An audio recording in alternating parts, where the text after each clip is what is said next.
Hello, hello, hello, hello, hello. Something has to be going on in Leo today, and I was gonna let it go, but I gotta find out what it is. No! Wow, my iPad is dead. It's dead. Okay, well, I think my iPhone is around here somewhere. Oh, it's right here, and last I remember, it had some juice. So maybe? Yeah. Okay. Today I went on a walk, as I do these days nowadays. Pretty much every day. I go for a walk. And by pretty much every day, I mean every day for the last however long. Um, and I noticed some interesting things.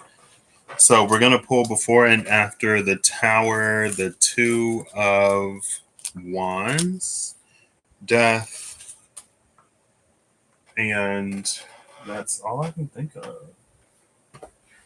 I'm partially like, I know I'm gonna use the Water Known Tarot because of the imagery. Even though the two of wands in the Water Known Tarot doesn't resemble the two of wands that you sometimes see in like a blocked path. I mean, I guess I could look for I have the Pride Tarot. And it's June. Why not? Um, I just saw here it is. I think of the Pride Tarot, we kind of have that energy. But anyway, I have the one and minis, the Pocket Tarot. I don't think I need the Pocket Tarot today, though.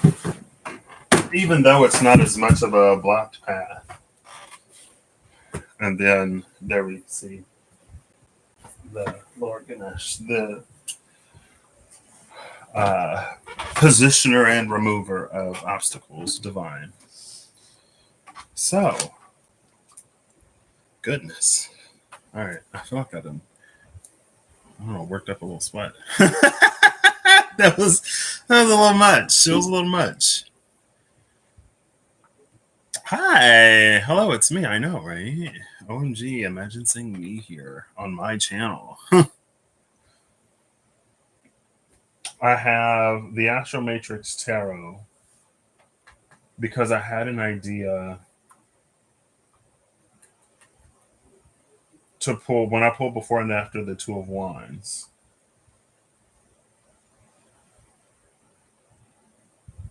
In one deck, I was going to clarify with another. And these two decks are identical rather than like using the Vitruvian and Revelations edition of the SKT, which I could have done. I feel like the more I get into this, the less I'm like, what am I doing? And I had the thought to come up with like more of a structure. And then I was like, would I be me if I came into this knowing exactly what I was doing?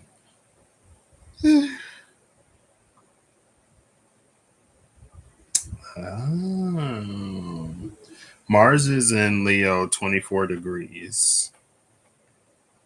What aspects are you making? This is today, right? So it's in a direct sextile. Oh, no. Never mind. It's like 3 degrees. 3 degrees off a sextile with Mercury. 5 degrees off of a sextile with Jupiter, both in Leo. 4 degrees off of a square with Uranus in Taurus.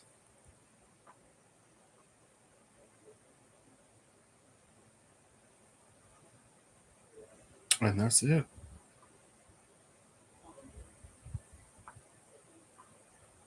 So Uranus, the Sun, and no, Uranus, Mercury, and Jupiter off of that Mars and Leo. I I don't know. Now I'm like, what am I doing? I was gonna use just like one deck. Because I was like, it's been a while since I've only used like one deck, you know? It's been a hot minute. All of these are tarot decks. I don't have any oracle cards, which may be fine. So when I was on a walk, I was on my walk today and I saw the decayed, what I'm assuming, what appeared to be the decayed, oh my gosh, I cut right to it. The decayed carcass of a bird. Father of coins and death here. I see it like that, with them staring each other down.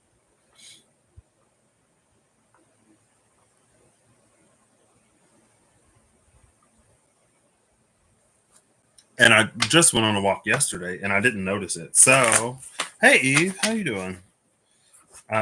Eve already knows. But what is this little?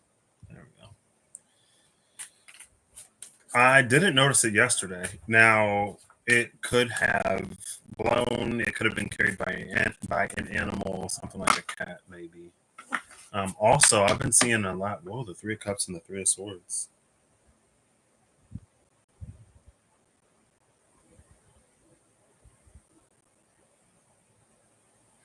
This is interesting because of the bird. It's almost like a gathering of remembrance for that bird. What? Anyway, I didn't notice it yesterday, and it didn't look fresh. So I was like, "What?"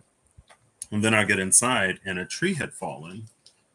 And first, I passed like a couple. I was like, "Okay." I had my headphones in. I'm in my own world, listening to my audiobook. And then I come upon like a downed tree. Like part of the tree was down, and it was a significant amount of tree in the pathway. So I'm like, whoa. Now, a lot of the trees are older, so they're like fairly large. And even with as much, I don't have the runic tarot or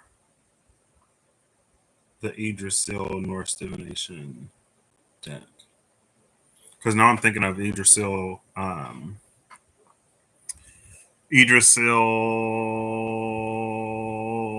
in the World Tree, the World Tree. Yeah, that's what I'm like. Okay, so I'm like confirmation. Maybe this is the deck. Actually, there was a burial today too. There were like two tents that were set up. I assumed that they were both over, but when I was finishing my walk, um, on my third lap, there was uh people who were parked outside. So they were doing the burial, and then by the time I came back on my fourth, they had left. And that doesn't happen too often. I think last week I had come after the procession, so like when everyone was leaving, and I assumed the same, but there was another group today. And I think it's only been like these past few weeks where I've intersected, I guess. I've had that meeting. Well, it was close last week, but I was actually there this week. And so there was a lot of, let me see. I don't like putting people out there, even if they're not here anymore. You know what I mean? And it was like, it was low enough. I was so tempted to like climb up the tree. But that was not happening.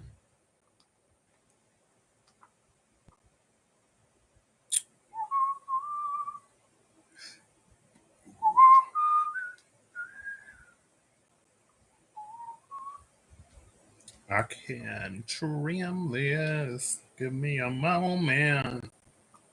Do, do, do, do, do, do. There we go. nothing distinct. So it was like downed. I was like, whoa. And you can see like those two thicker branches. I was like, I could probably climb up those, but then I was like, no, I'm not gonna do that. And from this vantage point, it fell in a way that you could navigate it because the path splits there.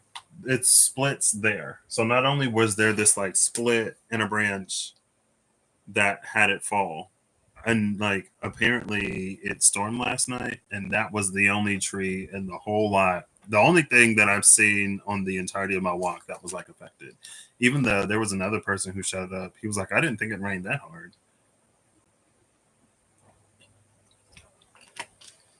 And nothing else was affected. Like nothing else was amiss or out of place. There wasn't a larger than normal number of branches that had fallen onto the path from the trees. It was just that. And then he was like, I'm going to have to call somebody out to take care of this. But anyway, you could navigate around it, but usually it's like a T junction. It's a curved T and it's just open. But it's almost like if you pick one path, you would have to backtrack to the intersection to go the other way because there was enough volume that it was effectively blocked. On my first trip, in my first lap, I took the path that I always take. Um, and from my vantage point, it looked like one of the paths were blocked and the other one was left open. So you almost like had to. I mean, through a non-exhaustive amount of effort, you could have chosen either path, right? It's not like the tree is moving. And you can even walk in the grass to avoid the path in its entirety if you really want. Oh, look, it's that. Oh, Death and the Devil.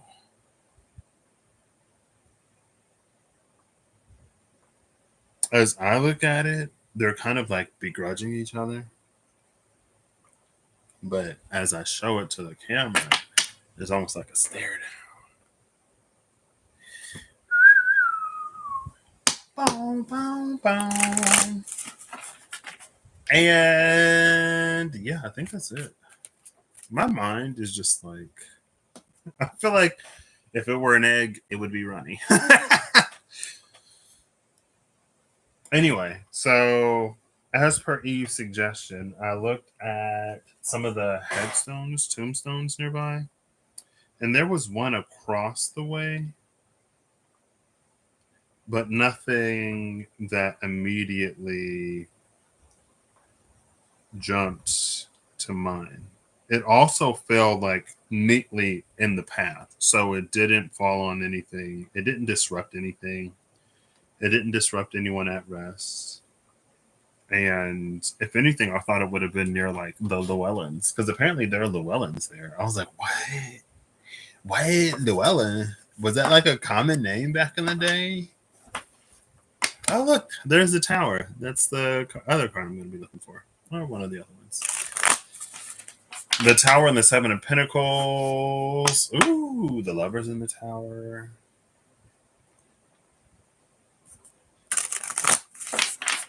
And I think there was something else. It brought to mind the Lovers and the Father of Pentacles, the Four of Swords and the Father of Pentacles. It brought to mind the what I saw like in the sky that one day. It was the volcano. It was there was like the mountain that turned into the volcano. And then there was like the cross pathway, and then one of them it like expanded and it continued out, and then the other one was like a stick in the path that you could like step over. It looked like a band-aid at one point before it became this like outstretched path in one direction and then a stick that was blocking it in the other because it was like a giant stick laying in the middle of the walkway. Right, and then I was going to pull before and after the Two of Wands in a different deck because in this deck it doesn't appear as it does. It's an open path. Now, in this one, I think this one is closer to the Rider-Waite, but in the Pride Tarot, and it is Pride Month. Happy Pride Month.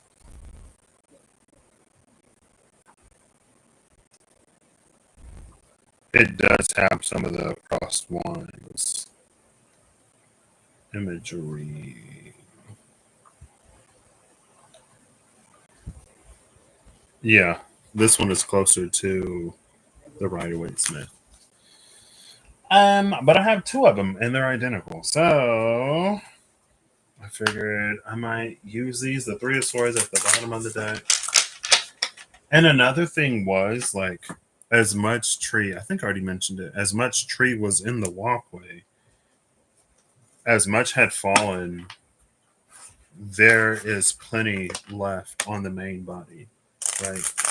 The tree didn't lose so much that it's not going to have enough leaves to photosynthesize to continue to survive and thrive. It's like a minor loss. And I don't know what a card of minor losses would be. I could say like the Five of Wands, but the Five of Wands is more competitive. According to the perspective, the Five of Swords has more of a winner versus loser. And because of that, has an element of loss to it. And then I was like, maybe I'll just like go for it.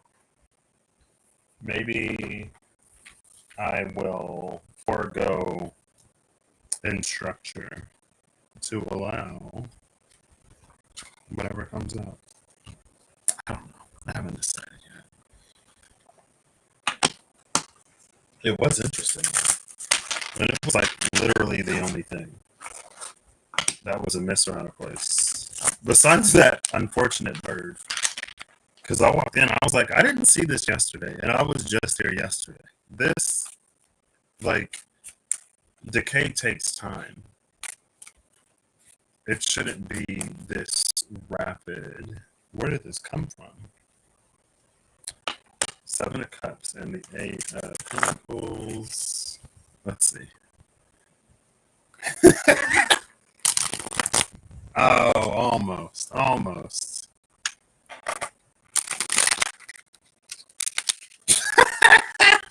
Nope. I tried. It's like I can get the bottomless circle. There we go. I think I was forcing it too much. I'll see.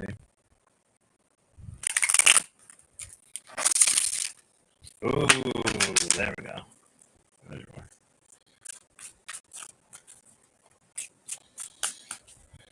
All right, I have both of these shuffled. I have the Pride Tarot. I don't know if I'm going to use it. Actually, so I'm pulling before and after Death in the Tower. Also, we saw the Tower recently. I remember it was in conjunction. It was the Warrior. We didn't see the Tower. We could have. I don't remember if I pulled the Wild Unknown. Actually, I don't remember if it came out in the SKT or not. I feel like we've seen it recently. Because the Tower is Mars, and I associated it to... Was that the Tower?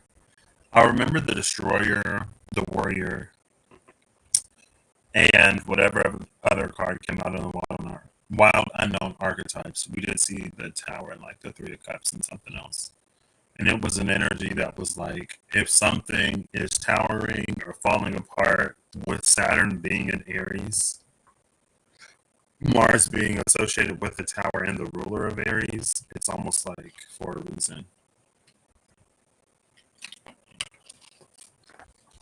Maybe fresh off the delusion or a fresh high off of all that Piscean energy where we think we're invincible or capable of anything and there is no consequence. then consequence finds us. And we're like, whoa. Anyway, that's neither here nor there. So these two decks are for the Two of Wands, one path and another.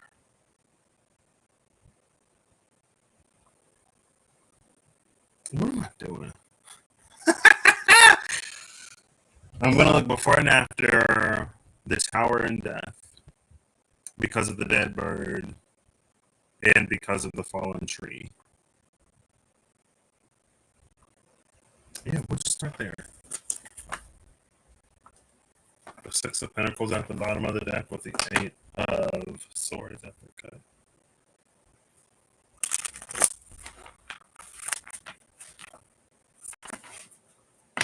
Hey, look, there's a mountain with the Three of Pentacles and the Eight of Swords.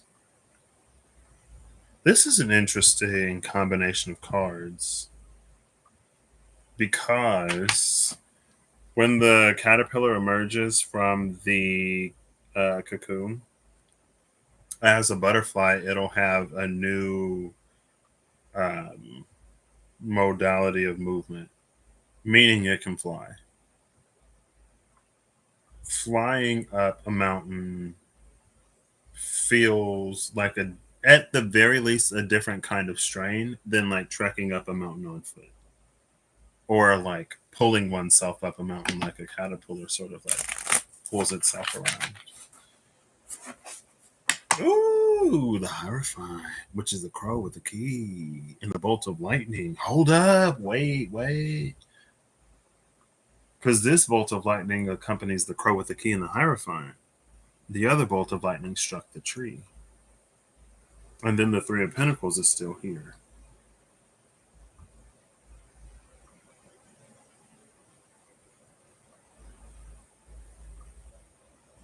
It feels like something, again, going back to the chrysalis of the Eight of Swords, something has changed in some way. And there is an obstacle or challenge that we get to approach not only from a different perspective, but with a different set of capabilities.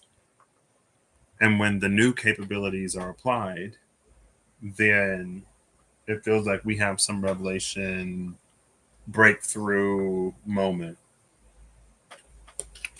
This video isn't sponsored by anything that I may or may not consume. Your boy just trying to replenish some electrolytes, I guess, from all the sweating. I'm not going to fix the camera today. It's too much work. I mean, it's not too much work, but we will leave the blur. Are we done? I feel like I'm missing something.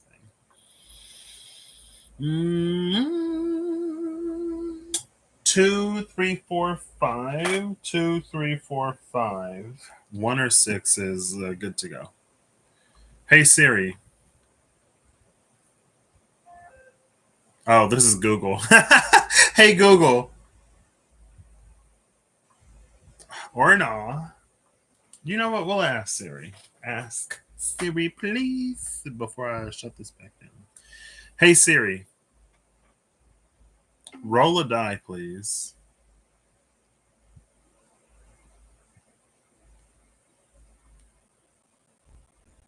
What? What are you doing?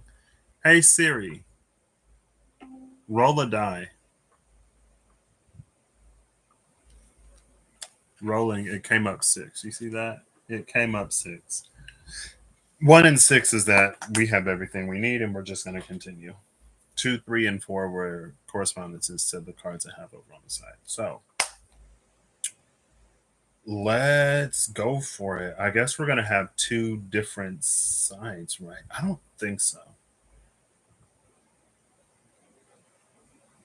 Because the splintering happens, the tower is at least 1 point of commonality before things take a different branch. Even in the tree itself,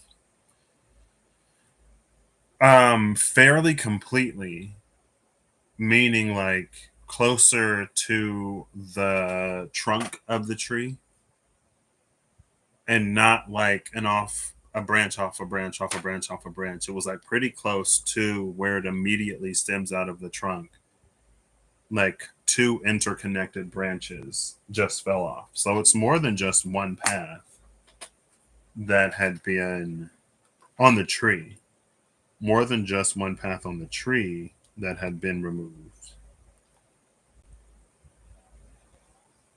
Let's see.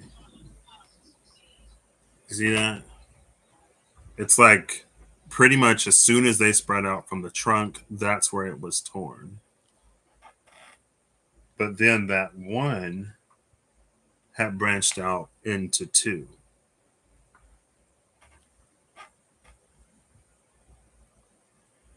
And then, of course, the two had branched out into many, many more.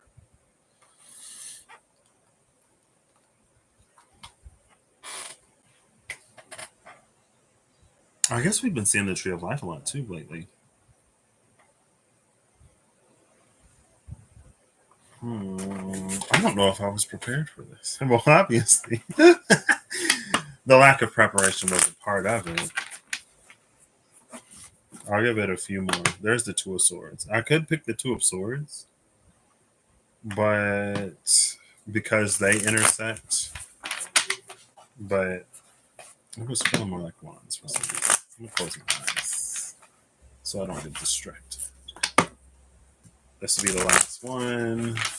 Then I'll give it a few of these, three of these, and then I'll cut it. And I'm gonna pull from the bottom. Bottom of the deck is the Two of Swords. Now this is an ecliptic energy. Images like this have ever since, especially the Magician. Is it the Magician? I'm pretty sure it's the Magician and the Good Tarot came out with his hood and the symbol of the sun, but it was like black. There is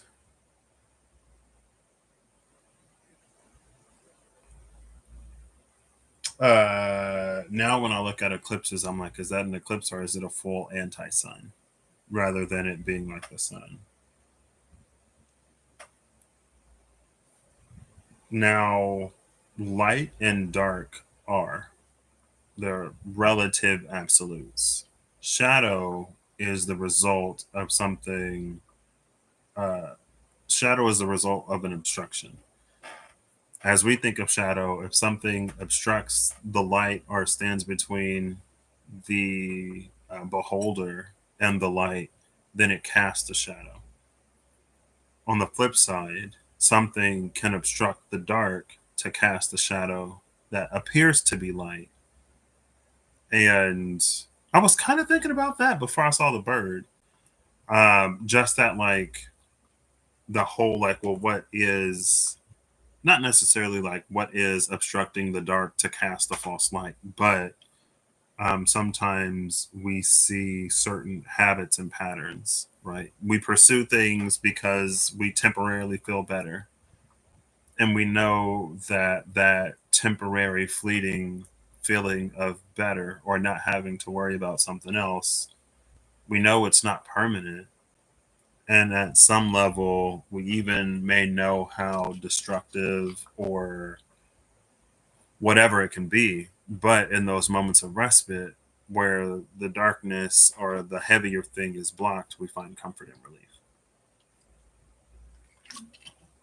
False light at the obstruction of darkness.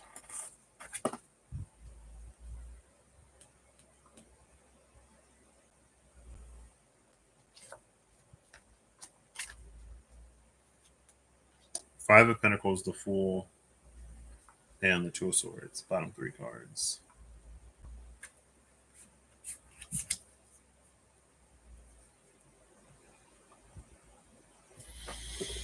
Mm-hmm. Oh no! No, wait, no! I'm thinking about the dead bird. Oh, oh, oh gosh. Well, I guess the Five of Pentacles is behind it. This is that whole the false light, right? There are things, difficulties, challenges that we may face in life or in just our perception of the goings on of things in general.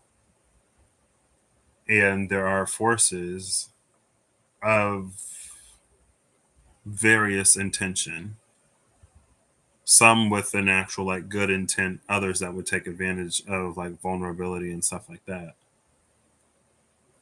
But there are false lights and real lights that will be cast, and we the fools just have to trust our intuition, discernment.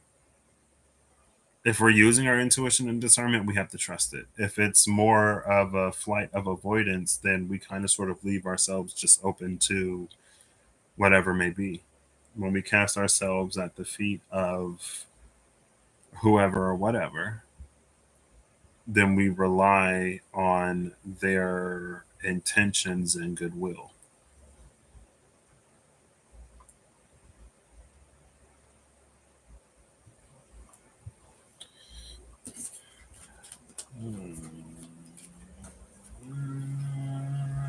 And I think that Five of Pentacles motivation is like huge.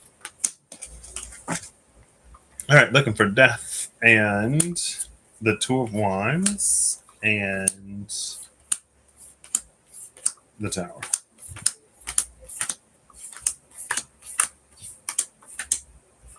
That felt a little thick. This Father of Wands was feeling a little thick. I'm like, is that one card or two?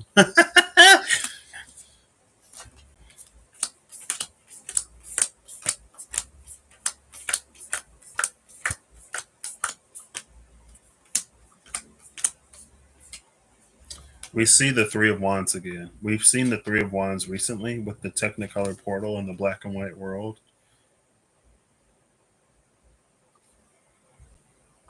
The Three of Wands, death, and the Wheel of Fortune. What an interesting combination of cards.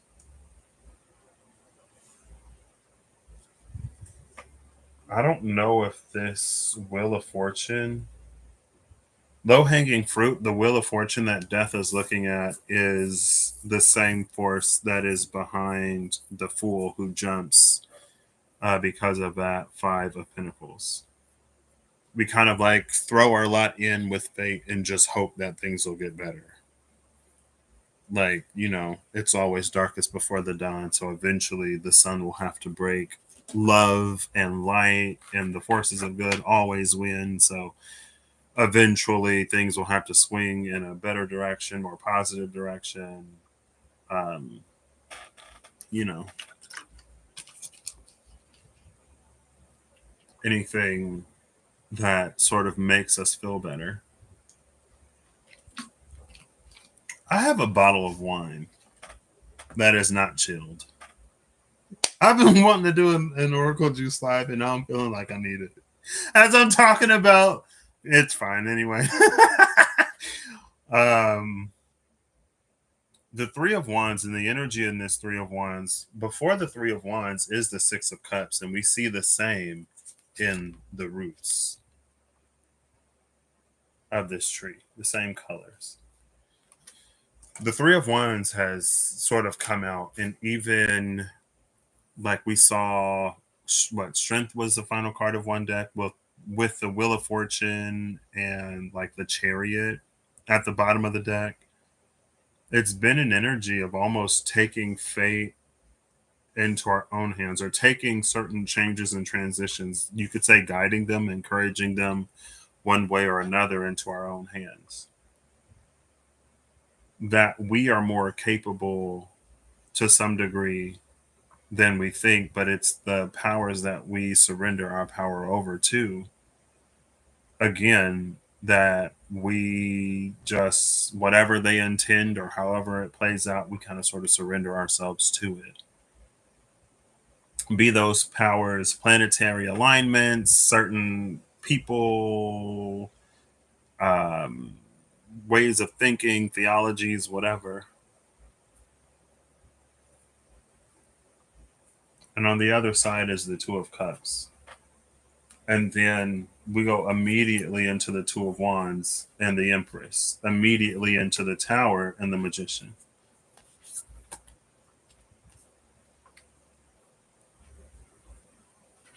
So the Empress sits in between the Two of Wands and the Tower, which is two of our other three. No, is that it? Because Death is already here. This is all of them. Death, the Tower, and the Two of Wands. So immediately after the Wheel of Fortune was the Two of Cups, that led us into the Two of Wands. There, immediately after that was the Tower, which led us into the Magician. These are connected. Now there's a clean break between Death and the Two of Wands.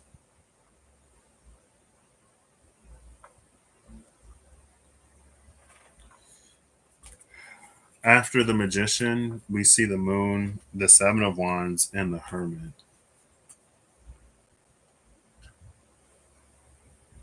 I'm looking at the Flame on the Seven of Wands and the Hermit. After that is the Ace of Pentacles and the Nine of Wands. Nine of Wands because of the Moon at the top, just like we see in the Moon card and in the Empress.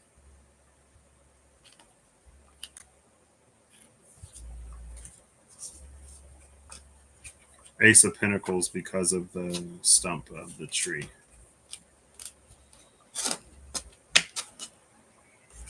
Oh gosh.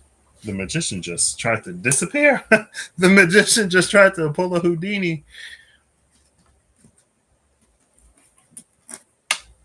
So the Moon and the Six of Cups are flanking all of this. It's interesting that the Moon is here because, again, all of the color is in the roots. To the observer, the naked eye, the non-subterranean creature, these rainbow colors and the root system would be in the realm of the Moon. Because under the ground, they are in the realm of the unseen. Right? And again, those colors have come to a certain level of occupancy, I guess, in the Three of Pentacles. And you can see like threads of these colors interwoven with the Wheel of Fortune. But that's more so of a tangled mess than this. I don't want to say perfect portal, but one is more chaotic than the other. And the Wheel of Fortune is the Wheel of Fortune. So it's not necessarily, I don't want to say fair to expect order out of it. There are no guarantees, at the very least, with it. It's funny that the Empress is here because it actually, the Queen of Cups, she's not an Empress, but the Queen of Cups and the Dungeons and Dragons Tarot. Speaking of many paths, um, I went on a chalk one day and I took that deck with me. And I was actually thinking about it today because as soon as I saw, the down tree, I'm like, oh, and as soon as I saw, like, because first my mind was like, although this tree has lost these two branches, there is enough tree left that it will be largely, I'm assuming, because I'm not in that tree, it'll be largely like unaffected, or its ability to survive will be like largely unimpacted. Right? It's springtime. There's plenty of daylight. It has plenty of green leaves still available to do the whole photosynthesis thing. And then when I went to the back, of course, every time I passed that gate, because I saw it recently too, I think it was a Page of Fire in that deck. It may have been the Page of Charisma, and Charisma is Pentacles. There was someone who stood before a gate with the tiger, and there was like, it had looked like it was about to open. Right. And then I thought of the Queen of Cups, who sort of, instead of taking one path or another, who stayed at the middle of a situation and allowed all of the knowledge, wisdom, and experience to sort of like flow into her as she was, so she could more in real time see how the pieces come together and weave something out of it, rather than taking one path, learning these lessons extensively, and then at some point going back to the middle to take another path and then another path and then another path. And after a period of time, integrate and see how all of these things weave together. She kind of did an all at once approach.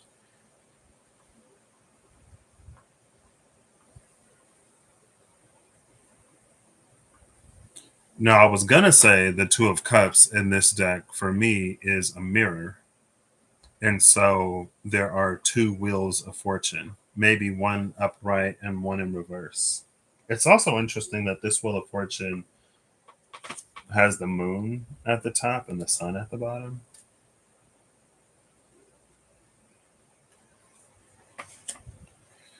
And I guess we see a live owl where we have the dead bird and the death card.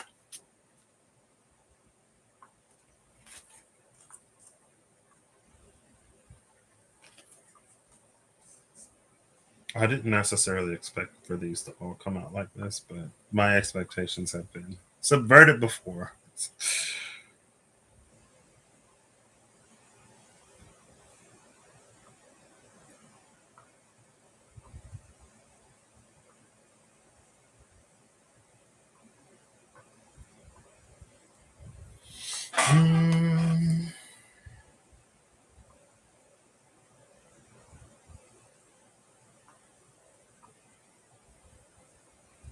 What's also interesting is in the moon card, there are two trees. London, new memory for you. All these memories from London. Thanks. I kind of wonder what this memory is, but I'll wait. There are two trees in the Empress and the Tower. There are two trees in the Moon card. On one side, with the Seven of Wands, is the wand that is a light. And we also see the Hermit. So there's some element of enlightenment, literally enlightenment, that comes as one of the trees is sort of stricken. Now, we saw the bolt of lightning in the Hierophant, right? And it's not a long journey from the Hierophant to the Hermit, or vice versa, from the Hermit to the Hierophant. But one of these trees sort of catches fire. The other one is sort of like enlightened by it rather than destroyed.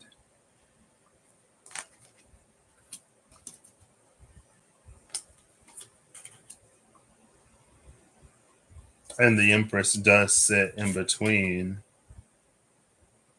the open path of this, in particular, Two of Wands, and the destruction of the Tower.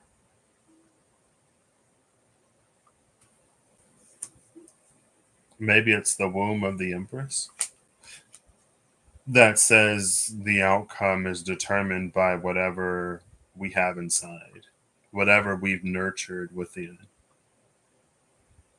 whatever we've sort of been cultivating.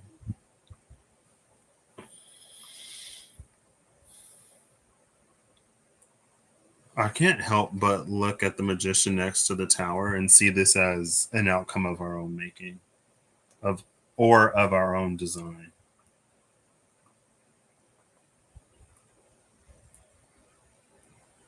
And again, with that Saturn and Aries energy of potentially being anything that falls just does not stand up under the scrutiny of Saturn. Saturn has been in Pisces, North Node has been in Pisces. There's been so much work and effort done in Pisces to sort of like get the mind and the heart and the soul sort of on this page along a certain way. Like we've had all of the age of Pisces to see how certain flavors of like zealotry and this belief versus that belief, and having or finding truths, but somehow the application of those truths is sort of just like lost. there's also been an energy of like the things that we manifest and ask for that we are convinced to come together through 4/4s and however, whatever month, day, global peace, whatever meditation, kind of sort of for a minute, we've been at a point of asking for more and being convinced to even more ask for more than we may necessarily have the capability to realize, actualize, and receive.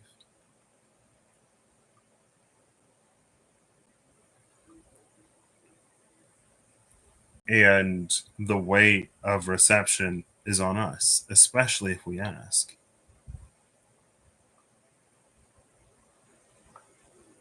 You know, and it's easy. It seems like astrological sentiments have shifted in the past few years. Like it's easy to villainize Saturn as like the constrictive restrictor, the one who's keeping you from your happiness, and venerate Jupiter as the expansive, benefic gifter of many things. But again, we've been convinced to, in more and more, what, sovereign and authoritative ways, or authoritative ways, ask for and sometimes even demand through applications of certain spiritual laws or whatever principles of manifestation and everything else. We ask for these things that we cannot, that we don't have the structure and the foundation and the capacity to receive. And again, if it is the role of the machination to fulfill when an order has been placed, then the burden of reception falls on us. And if we can't rise to the challenge or be who we need to be to receive the things that we're asking for, if we manifest a world of peace but can't shoulder the empathy and the compassion and the presence that that requires, if we would rather turn to ignorance to delude ourselves into thinking that the world is what we wish for it to be rather than to face the reality of it,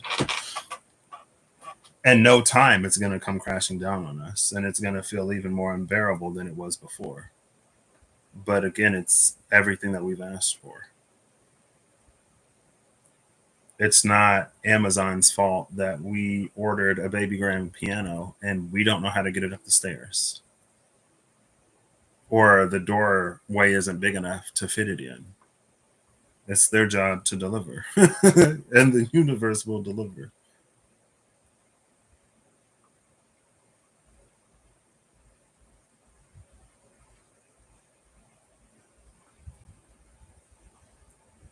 And maybe it's the magician's paw that rests solely on the pentacle, thinking only of the state of the world or how we wish for things to change in the world, but with no consideration to the other elements. We ignore the other three because that's the one that we want to change the most. And we're human. We have bills to pay, mouths to feed. Most of us don't want to be alone. Most of us want to be fairly comfortable in our day to day lives. But everything else gets neglected.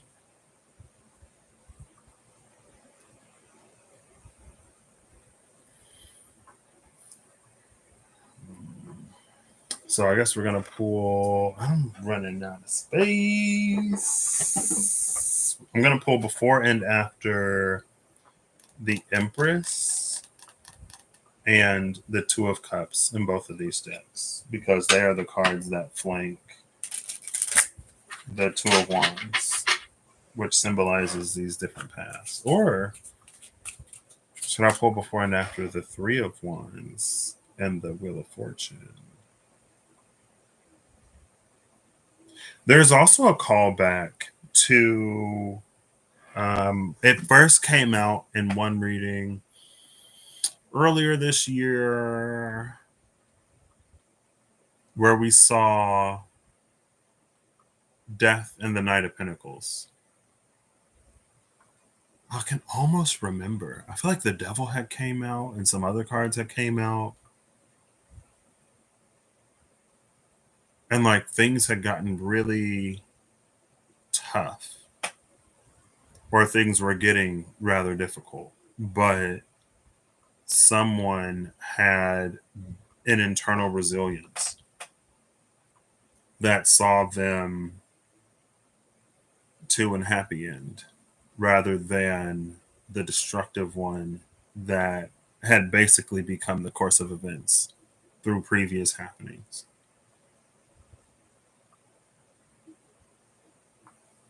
And it was something about like devil energy, or it was something about a challenge itself that it was like, it said something like, you are the reason why this isn't getting any worse, or you are the reason why at the very least you're holding on, and you're going to be the reason why you thrive.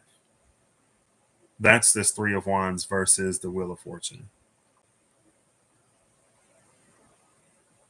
And we saw Death and the Father of Pentacles at the cut, what, the first split or somewhere near the first split. So that Knight of Pentacles has grown into a father. The Knight of Pentacles has matured next to that death energy. So almost like cementing its own. And we've been seeing the Father of Pentacles. We saw the Father of Pentacles a lot in the Witch's Tarot. And I was like, that's weird because like the Queen of Pentacles has been coming out, but here's her man. um, it's almost like as much as things have sort of on their own snowballed into a sort of destruction or decay, there's been individual concerted effort to whatever scale. I don't know if it's just like an individual's life or if it impacts others. If we go further back, there should be an impact on others because that's anyway. And now it's like, it's almost like there's been enough effort exerted. There's been enough growth and maturation, healing, understanding internally that to have the power, because it's almost like this two-pronged sort of thing. And this is the Two of Cups that is the mirror in this deck for me.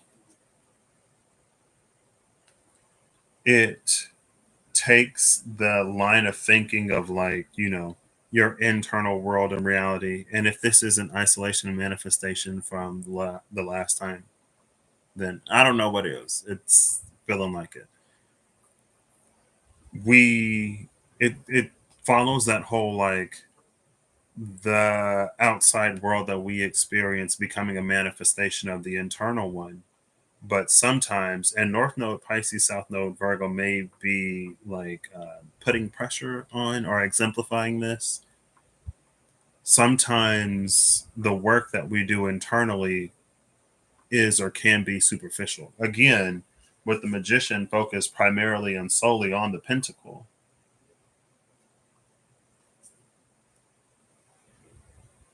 we make these almost more like superficial internal changes to have that reflected, but it's like a depth. And it almost has to be a depth for it to be interactable or engageable in the external world, right? Like if you eat something or drink something, there's like, you don't expect for it to be like an illusion or air.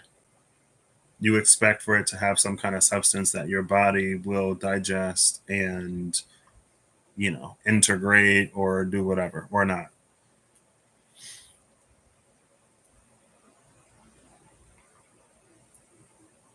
And so, with the Three of Wands presented behind death, it's almost like there's an opportunity to escape the wheel of fortune and the turning of events by taking one's own personal sort of portal. And it's like, you could say it's relying on the fact that you've banked up enough good karma to have a better whatever. Right. Because I guess you could also say Saturn in Aries is the dispenser of karma or the beginning of new karmic cycles after it's been consolidated in Pisces, which is the end of the life, right?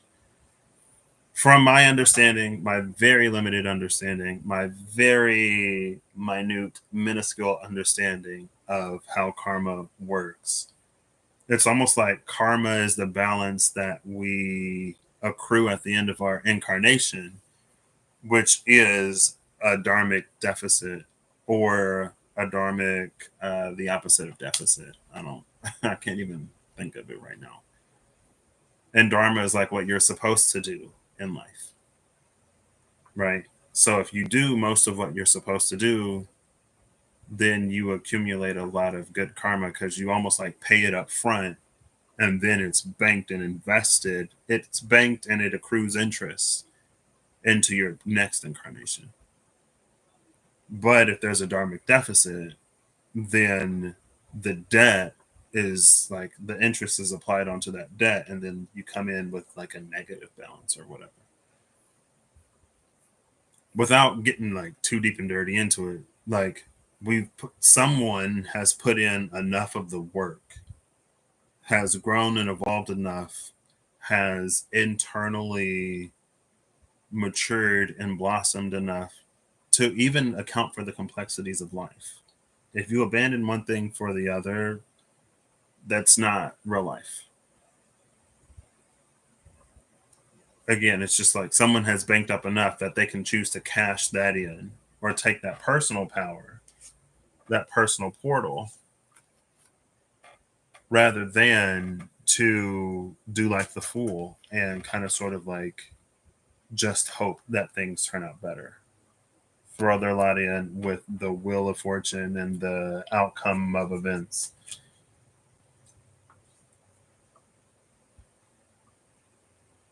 And we don't get anything more from this than we put into it. Well, that's not completely true. Because it does feel like there is an energy of accrual. And with accrual, like you do get more out of it than you put into it, but it holds a resonance of what we put into it. And that's probably why it's a lot of like, you can't, or not that you can't manifest from a low vibration, but like raise your vibration and then manifest from that higher vibration because it'll have a higher whatever. It's because part of the nature of the thing carries through, right?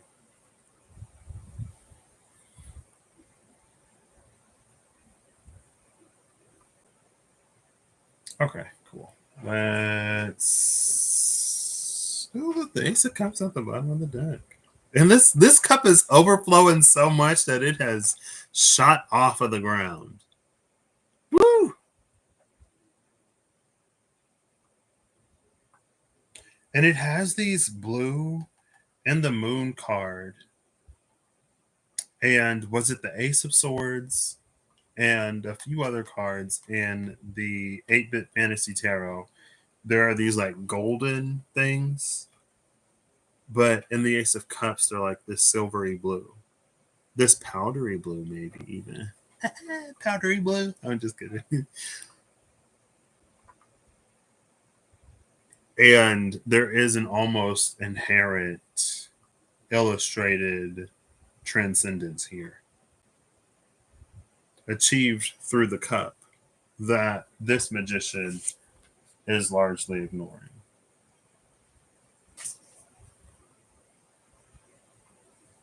That's the thing about the element of earth, though.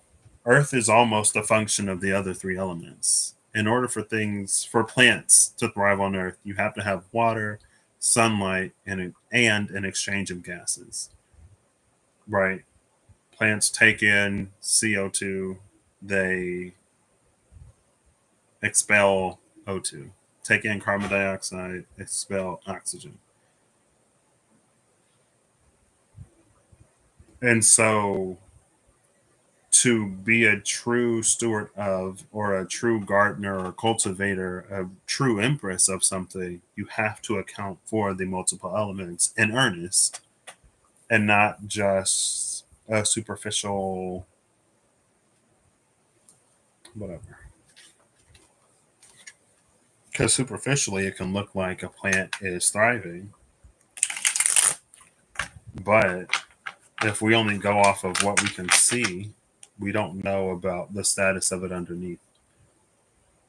And what can look incredibly sturdy above ground can have a foundation that is a gust away from just being completely uprooted and thrown who knows where. And not only is it traumatizing to the plant to be uprooted and for its roots to be exposed, not only does it now in some way starve because it can't take in the nutrients through its roots, it also causes destruction to whatever it falls on or lands on. And it also needs to be cleaned up, especially if it was like sizable.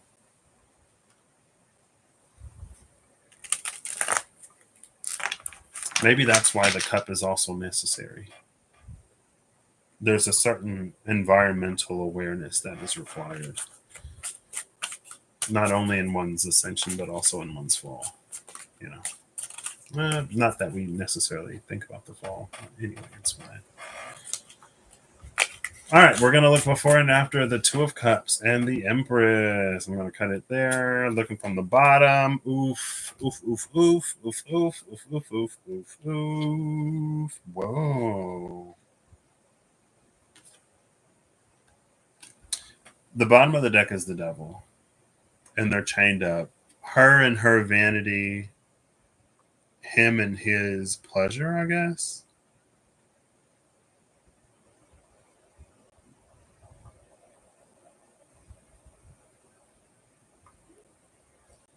I mean, even though it just looks like a pan flute to me, but she's holding a mirror and he's holding that pan flute, and they're both just like,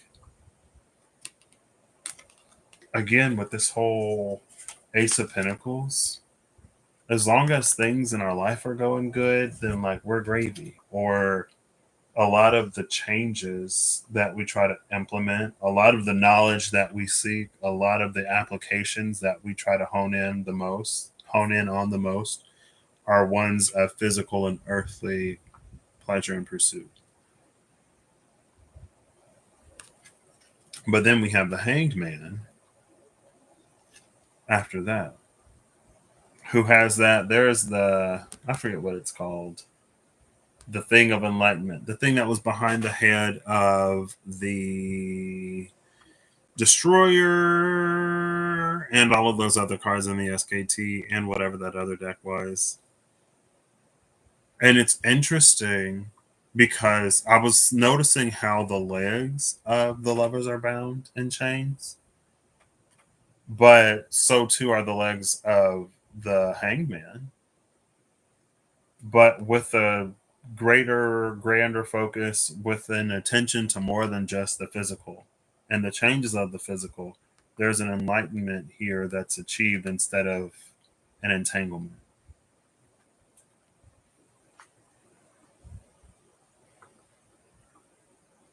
And then behind that is the Page of Pentacles. Oh, and behind that is the Two of Wands. So we have, oh, we're not looking for the Two of Wands, though. We're looking for the Two of Cups. I was gonna say, we're not looking for the Two of Wands, but it's there. What immediately comes out to me is it's within the realm of instant gratification versus like a delayed satisfaction, right? When we only look at the surface of things, and we're humans, we're human, we have basic needs before we even get into the realm of desires, even though we also have desires. And even though sometimes we desire the things that we desire more so than we desire the things that we need, so we may forego need in favor of desire. All of that besides, because we've already seen the whole like not being so swayed by the turning of like physical events. And that's something that's been coming out for like at this point half a decade. It seems almost, maybe not that long, but it's been years of like, if we only look at how things change externally, if we only look at how things change in our lives, if we only look at the surface, then we become so easy to sway or manipulate in one way, but also at the same time, we may not get a true understanding of how much is truly like shifting and changing, right? Because in their entanglement, they are immediately satisfied, are gratified, instant gratification. They are immediately gratified by whatever devil energy puts in front of them. And it keeps them comfortably chained up exactly where they are. Again, false light, those things that obstruct the darkness and cast the shadow of light but are not truly light. Devil energy is all over that. And devil energy isn't necessarily the same as like, it's fine. Here's this hanged one in roughly the same situation, both bound, but who sees more? Who doesn't give in to whatever devil energy is offering? And the pentacle that is offered, almost as if it falls out of the sky, is different than the pentagram that is on the head of the devil. Instant gratification, delayed satisfaction.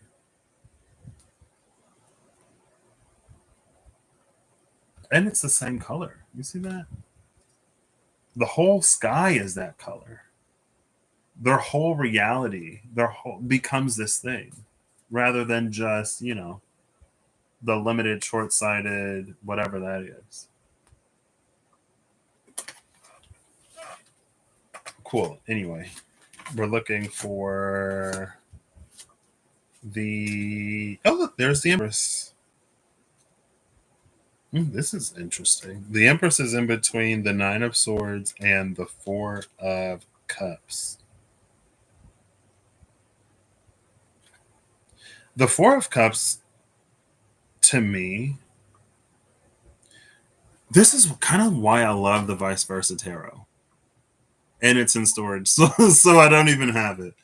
Because there are some cards where it's almost like the timing of it matters. Sometimes the Four of Cups to me is at the moment that the cup is being presented, more so than it is like the cup has been there and this person is ignoring it. It's like while she's been patiently, meditatively waiting, going through all of this, but never sort of losing faith, never getting off of her throne. She may be the anxious mother, but she is not going to abandon the thing that is growing inside of her. And maybe at a moment where she's at her most weary or leery, the cup is presented.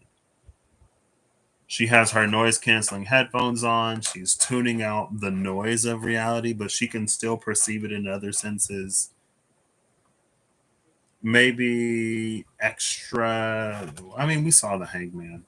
Whatever sense the hangman perceives things with, whatever that sense is that allows us to see beneath the surface of things, that sometimes we have to hone and develop when it's not everything extraterrestrial, not extra. What is just terrestrial? I guess terrestrial. Everything terrestrial, right? Or Terranian. I'm like, what's in between extraterrestrial and subterranean? I guess just terrestrial or Terranian. Everything above ground that we can see. It arrives. Oop. We still got to look for the Two of Cups to complete this.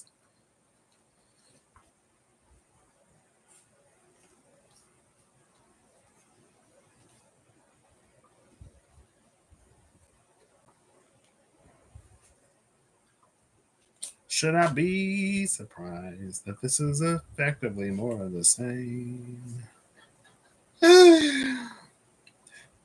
Where's the Two of Cups?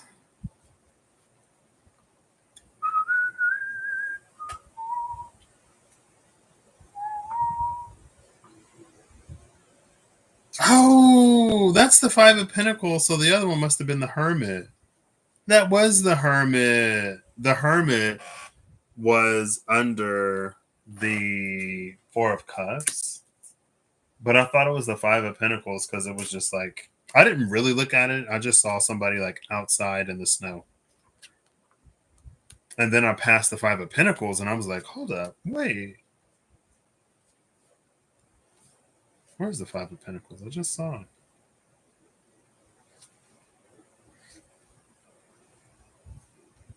Wait a minute. Hold on. Yeah, I saw all of these. There it is. And then I saw the Five of Pentacles, and I was like, oh, that other card wasn't the Five of Pentacles. And look at the difference. Even just like thematically, right? Because this is the one who has withdrawn that has withdrawn the bulk of their interpretation, right? Because the brain gets senses through sensory organs, and then it makes sense out of all of it, right? The environment is effectively the same, but their resources and their temperament are completely different, right? Also, we literally saw the Hermit and the Seven of Wands under the moon, and under the Hermit was the Ace of Pentacles and the Nine of Wands, akin to that Nine of Swords, and just like holding the line. Ooh.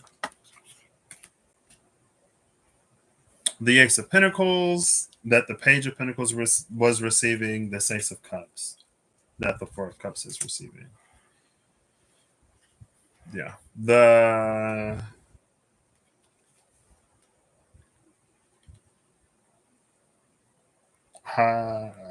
Hold up.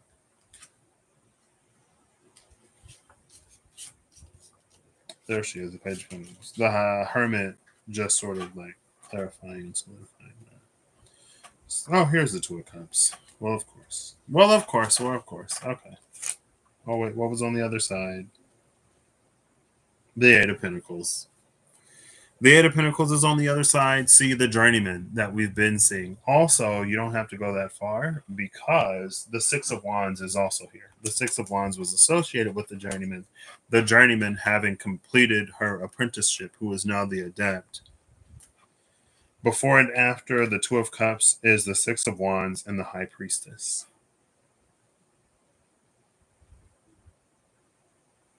High Priestess is interesting with her pomegranate, especially in the face of this Death card.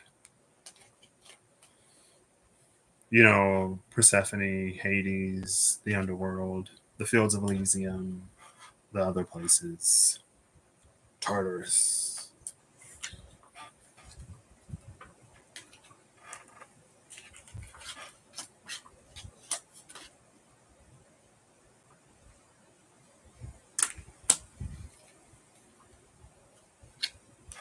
How do I do this? So this is one path. We have, there we go. Regardless of the Nine of Swords, this Four of Cups is able to sort of stand and withstand. She was backed by the Hermit, which is more complementary to the Hanged One than not. The Hanged One was the one who was able to get that perspective, that was able to set their sights farther than temporary, momentary pleasure or immediate relief, as much as pleasure and relief are desired. We don't know if these cups are empty or not. They appear to be empty. The one being presented is full. They could be less full. Excuse me, they don't necessarily have to be empty, but I will interpret this as a margin of grace. A margin of and for grace, right? We're all human. We're not necessarily expected to be perfect, right? We can have our moments, but what do we make of those moments? Do we allow for those moments to just be moments, or do those moments string together to create our reality, our day-to-day life? Like when I was in group therapy, which was like the semester before everything fell apart. When I needed it the most, it wasn't there. But it gave me tools that I could use, I guess. But one of the things that because we had kind of sort of like a main coordinator and then a sub coordinator, but they both kind of sort of conducted the sessions. One of the things that the sub coordinator said that like really stuck with me was that because my whole thing was like a depressive day or a few days would turn into like weeks. Like first it was like I was too depressed to like go to class, and then I was depressed about how much class I missed, so I missed more class. And then after the like, oh, like I need to try to bounce back or recover. After like being in the depths so long, I would like make an effort and whatever, and like that was like my pattern.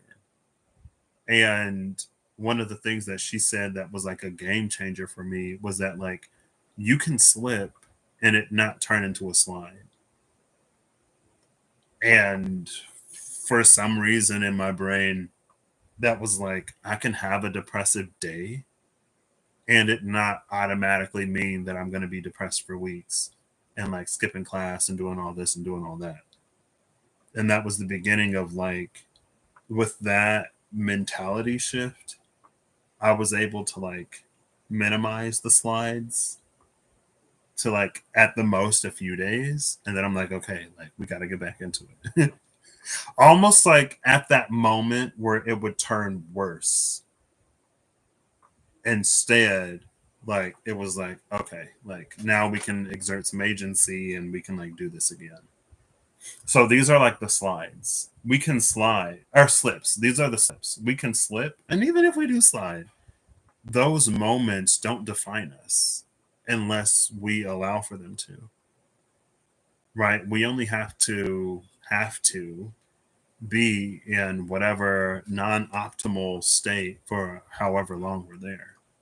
If we choose for that to turn into weeks and then months and then years and now we're just operating there. Choice and choose is a strong word, but ultimately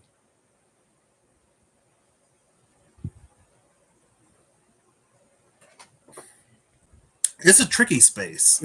It's a very tricky space to make any kind of statement and declaration in. Because not everyone has access to like medication if medication is needed, or just like a therapist if therapy is needed, or a trusted, reliable figure if a trusted, reliable figure is needed. But because of the nature of the cards and because of the nature of the reading, those internal reservoirs and reserves and that internal power is something that is built, and it's something that we've had the opportunities to build.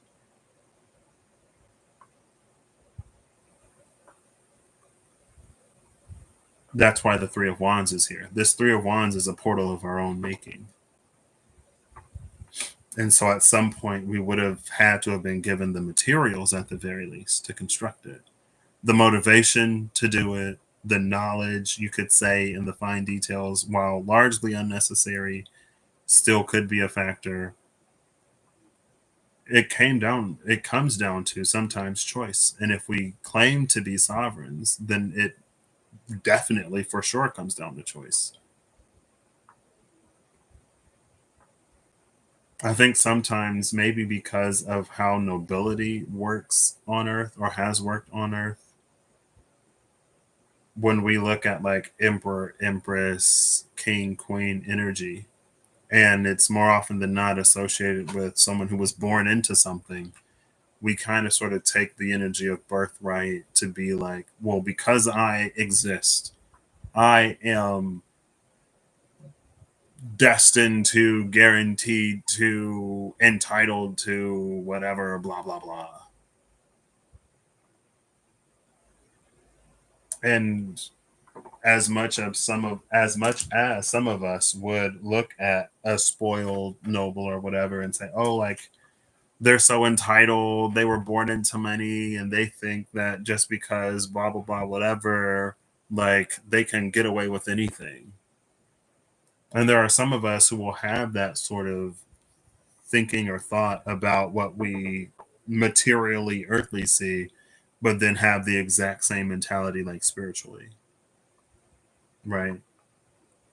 I am whoever, whatever, descendant of whoever, whatever, connected to whoever, whatever, and I am entitled to blah, blah, blah, and blah, blah, blah, and blah, blah. There's like literally no difference. No difference in the energy, I guess you could say, because the attitude is the same, but one of them is more earthly, more maybe monetary and monetarily based. The other one more spiritual and whatever, but the attitudes are largely similar and the same. But being human, we expect for the wheel of fortune to turn in our favor, away from the person that has it and is entitled to it, and towards us who may not have it but also feels entitled to it. But rather than physical birth, we have spiritual birth, and that makes us more entitled or something. I don't know, bro. Anyway, even in the presence of the Nine of Swords, we can have our slips. And I guess ultimately it'll also come down to, will we take the cup? The cup could also be symbolic of this personal portal, cashing in on whatever we've built rather than just leaving it up to fate, the turning of the wheel and circumstances. Within these last few reads, especially, if they resonate, then you can choose how to direct the wheel, at least in your life or immediate environment and surroundings. You have the strength. You've built, accumulated, acquired the strength to move the will, to move the WHEEL through sheer force and power of your WILL, because the chariot was immediately off of that strength in the wheel of fortune. Now, the realm and the domain of that, I don't know. I can't give you a manifestation technique. I can't give you a book. I can't point you to any resource or point you to any people's, nor do I have the desire to. It's all within the realm of the high priestess. She's right there. And because she's offering the pomegranate, it's like the high priestess doesn't necessarily give much, if anything.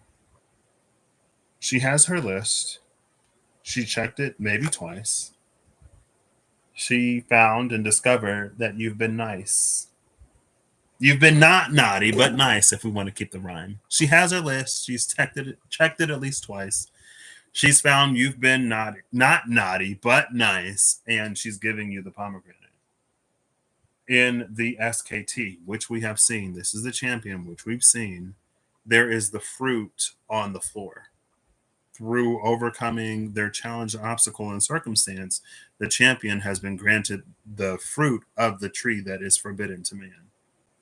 Just as this high priestess is presenting, much the same, the fruit to the one who has overcome. But at least this time it's being presented so you kind of know what it is rather than just like happening upon it, I guess.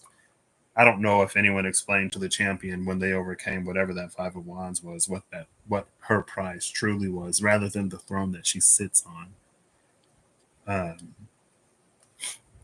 But yeah, she's tucked the list away. You can see it in her. She's putting it back in her pocket or whatever, the little scroll, and she's presenting you the pomegranate because you did it. We saw the presentation in, well, it was more assumed in the Page of Pentacles, like the pinnacle was falling out of the sky that were the same colors as what the Hanged One saw. We see the cup being presented in the Four of Cups, and then finally is this fruit being presented by the high priestess. Because regardless of the Nine of Swords, again, and you even see the moon and the Nine of Swords, regardless of all that, you did it. Which is all anyone can ask. Which is sometimes, in some cases and instances, more than should be realistically asked of a person.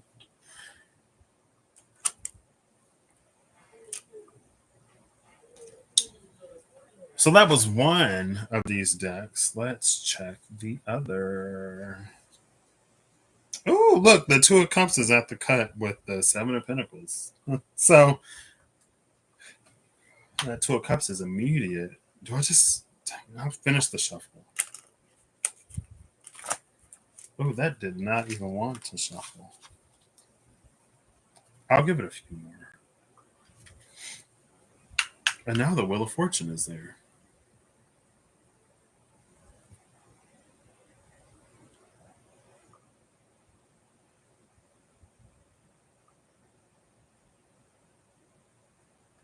The Wheels of Fortune in this deck, it's interesting because we've seen multiple circles in the Notoria Tarot that were aligned in the Hierophant and whatever those other cards were. But the circles are off alignment in this Wheel of Fortune in this deck. Right? And so if you are like plummeting through the circles, or if you're going to take that full leap and just whatever, you have to make sure, from what we can see, that you can make it basically to the center. Because if you jump up here, you'll make it through one, but then get stuck in this one. If you jump down here, you'll make it through two and then be lost to what appears to be the void of space. Who knows? But if you go relatively close to the middle, you can clear at least all three of these, or four, because that's kind of one, and make it through there. Maybe that's another reason why it's, especially if you've put in the work or whatever, why leave certain things up to chance? I mean, you have the free will right to. You don't have to you don't have to do anything. I used to ask one of my teachers, every time she assigned something, I would be like, is this mandatory? Is this mandatory? And eventually she was like, all you have to do is pay taxes and die. Everything else in life is a choice. Basically, if you don't want to fail my class, then yes. But you don't have to do it. Because if you don't do it, it won't be done. Right? You'll just get an F. Or a lower grade.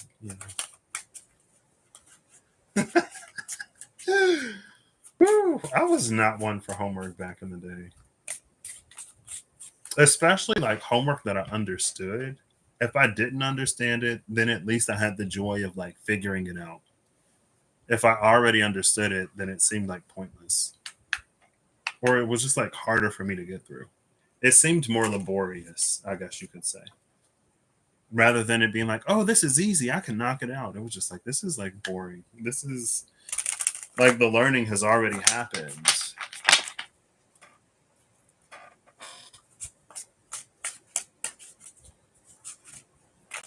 Maybe that's why I excelled in some classes. When the homework was fun, it was easier to do, when I was coding or whatever. Ooh, strengthen the Wheel of Fortune. But now they're on opposite sides. They're not together like they were. If it's still there, and it is. See, like the whole internal manifesting on the external, what's outside will be inside. We see this like a bow tie on the... I don't know if that's... It feels like it's too low to be the throat and too high to be the heart. But we see that there with the paw focused plainly solely on the pentacle. But it has expanded in this strength card to cover both the lady and the lion. And this is another great lady-lion relationship. I didn't pick this deck because of it, but I do love it. It encapsulates them both. Oh, look, then we have the moon. Those are the golden lights that I was talking about, where the Ace of Cups had the not golden ones. So. All right, the other deck. I'll give it 2 of these and then a cut, and I will look from the bottom.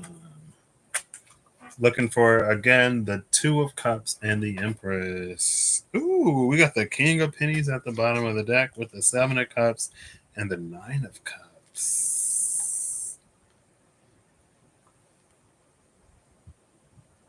This almost feels like a different tactical approach. Whereas on the other side, it almost came from a space of not having something. On this side, and the Knight of Cups, sorry, behind the 9 of Cups, this side feels like it already has a certain amount of like affluence or wealth, but it's looking for something more. Maybe this is the magician that achieved its material desires. And now that it no longer has needs, it's filled with the desire. But it's like the more its desires are filled, or the less it has to work for a desire to be filled, the more it sort of seeks out some kind of other fulfillment.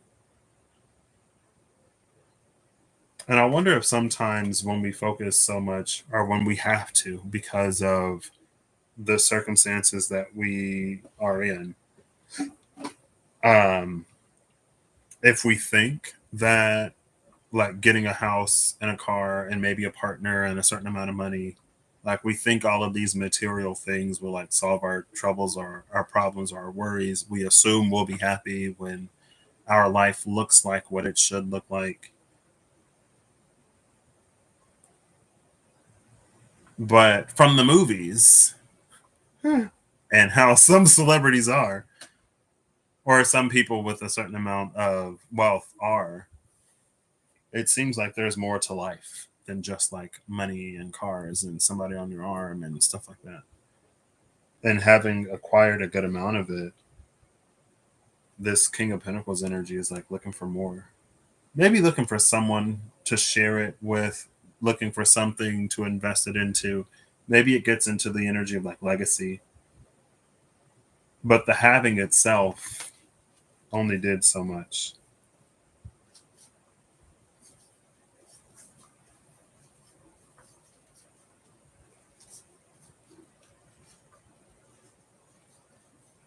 Looking for the Empress and the 2 of Cups.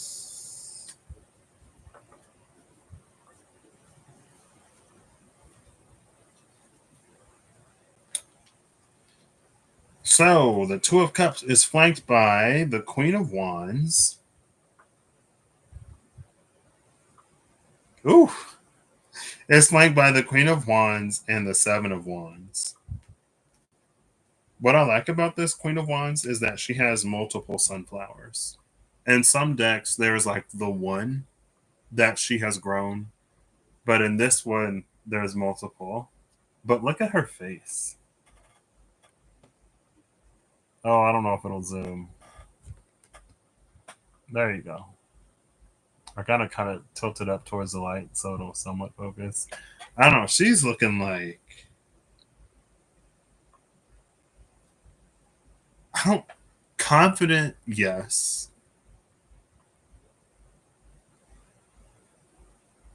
it's not just a confidence though. It's not a stationary confidence.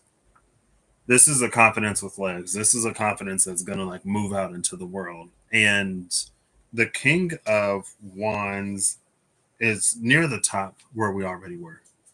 It's like 2 cards after the Knight of Cups.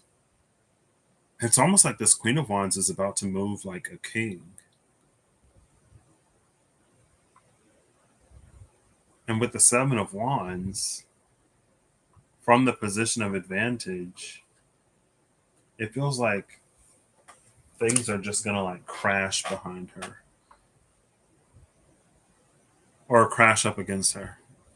It's like they will break upon her shores as if they were waves, desperately trying to reclaim ground that they will never take.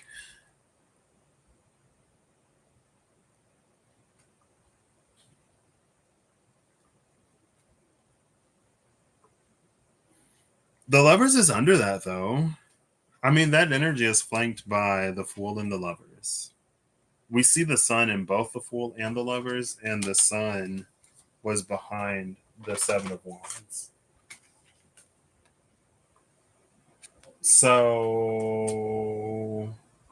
I don't know what her purpose, path, and goal is. Um, but with the sun backing her, it almost feels ordained or that it's in divine alignment.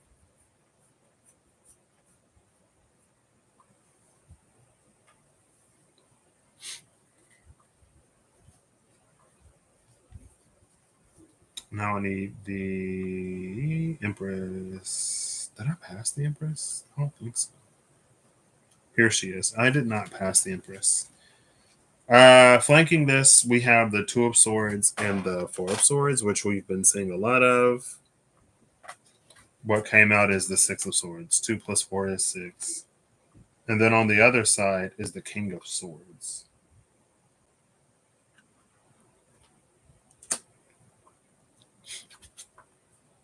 There's an energy here of like almost of what must be done, yeah. Which is weird.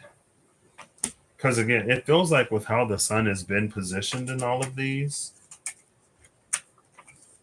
she is not acting out of divine alignment as she moves forward into the world with some kind of with an audacity that current society and norms would. It's almost this energy that's like if this were the King of Wands it would be completely acceptable, but because it's the Queen of Wands there's almost like an affront or an offense, and she's not bothered, like she doesn't care.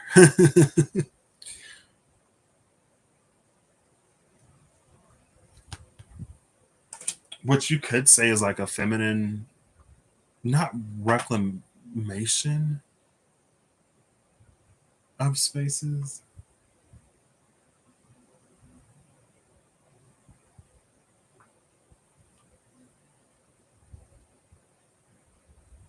And then around the Empress is the Six of Swords and the King of Swords. The King of Swords is almost this clarity. Not only is he like doesn't care about hurt feelings or whatever, it feels like this energy plays very well with the confidence of the Queen of Wands.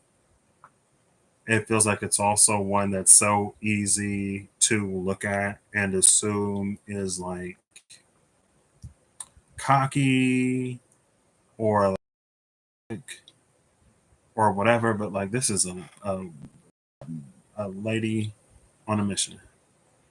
I was trying to find the word to get it to rhyme. A miss is on a mission, but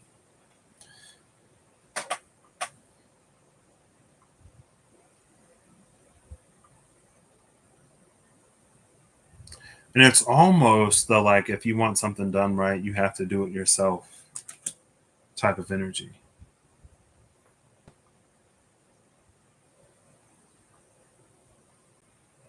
So on one side, it's almost like someone who has the opportunity or the ability to come into a certain level of influence, you could say,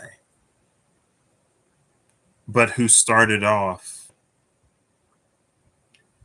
in a less than desirable way.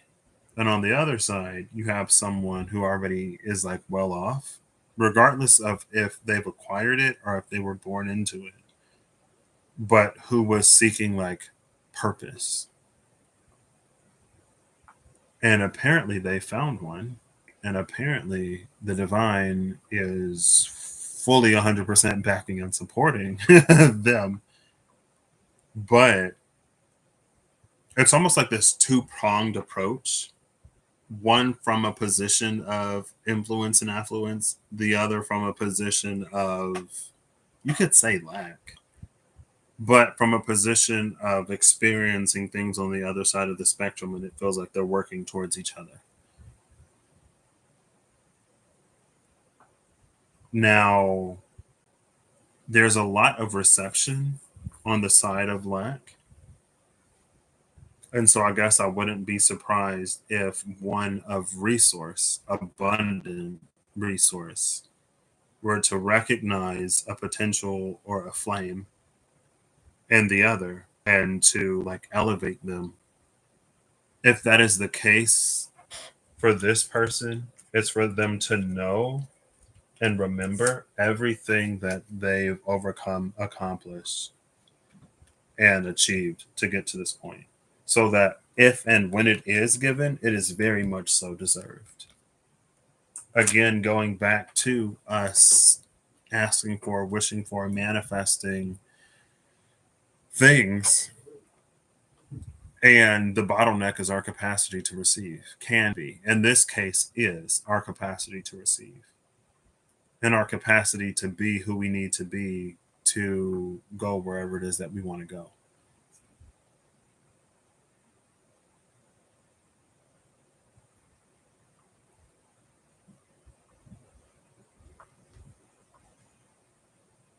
And on the other side is just like, there is no, it's like the coldness that's usually associated with the King of Swords is a lack of disregard for someone's like background or story. Sometimes there are some who would like play on sympathy, who would use like a shred of compassion or kindness to get what they want. And it's not like we are where we are and we need what we need. And sometimes we use what we have, right? And it's not to necessarily cast judgment on someone who would use their circumstance, but it's to like on the other side, the person sees someone who has achieved and who is worthy and who is deserving. There's no pity in this King of Swords. If anything, that King of Swords energy would be even more impressed to know that someone has gone through what they've gone through to be where they are. And it's not that there isn't some inkling and understanding, partially because the sunflowers are here. It may not be the first time that they've like changed someone's life. Maybe that's what they derive like purpose and pleasure out of. Having like using those resources to make a difference, not only in the world, but in the lives of people who will sort of further that impact. Right.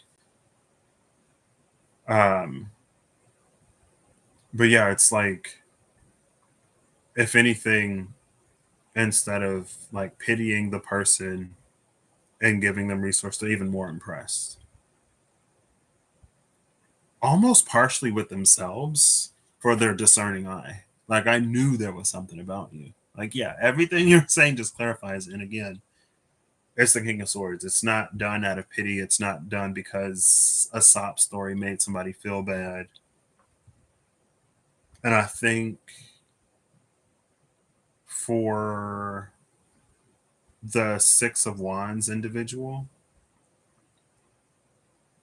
because it was the Hangman too. And between the Hangman and the Page of Pentacles, the Pentacle was that golden color, but so was the sky. And again, it's this, maybe it's a level of manifestation that's even bigger than they realized or would have dreamed or hoped or anticipated when they received whatever vision or visions they received in that Hangman.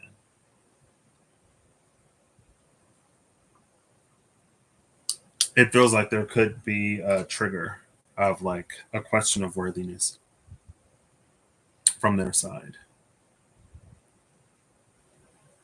And again, on the other side, it's just like the Queen of Wands who has stuff to do.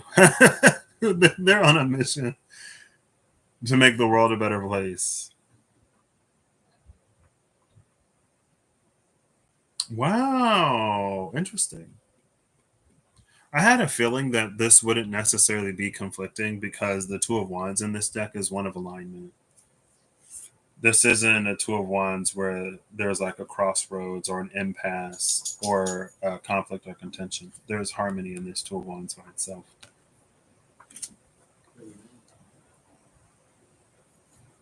Oh, the Two of Wands has those same colors as the three.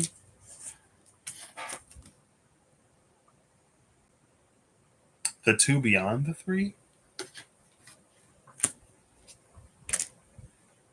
And again, it's because of the richness and the depth of this color that when that, I almost want to say karmic mirror,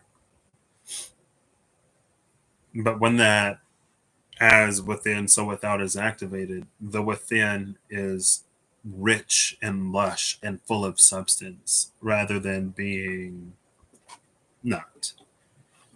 Anyway, that's everything. We got there, I feel.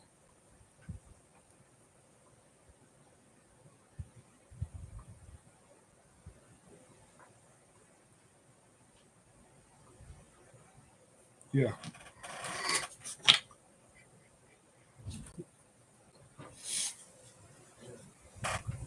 Cool. Now we're going to get final cards. I feel like everything that needed to be said was said. Yeah, because I also like, I saw a post on Reddit. I don't even think I've been on Reddit for like interview tips, but they've been popping up in my feed lately or like whatever. Some people who have like gotten jobs after like months, some people who are recruiters and talking about, the state of applicants these days, some people, the whole gamut in between. But there was a recruiter who had made a post about like, not only resumes, but people who get to the interview stage. And one of the things she said was like, and she also said like, these are my experiences. I am not the only recruiter. There are different kinds of people, blah, blah, blah, blah, blah. Feel free to comment, post down below, share your feedback, both on what I said or from your own experiences. She was like, I'm one person. This is what I look for.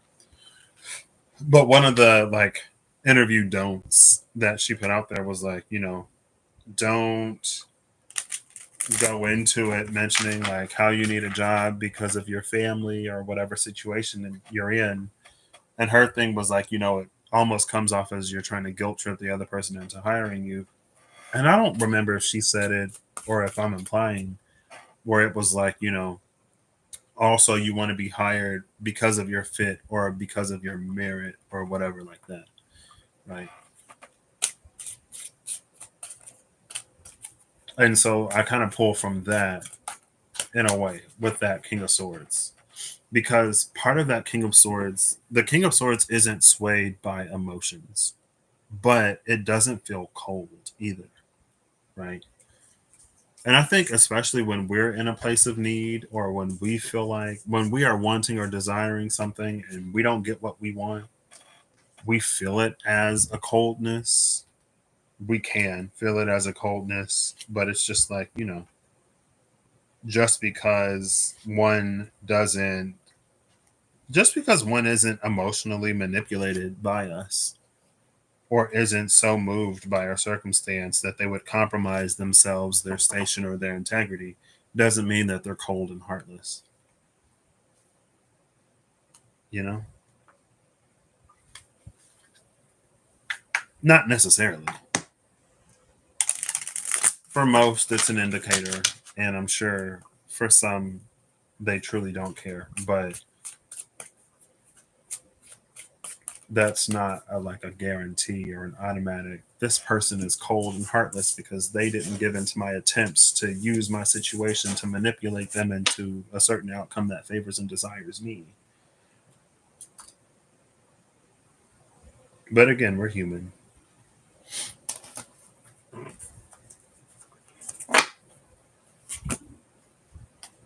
Anyway,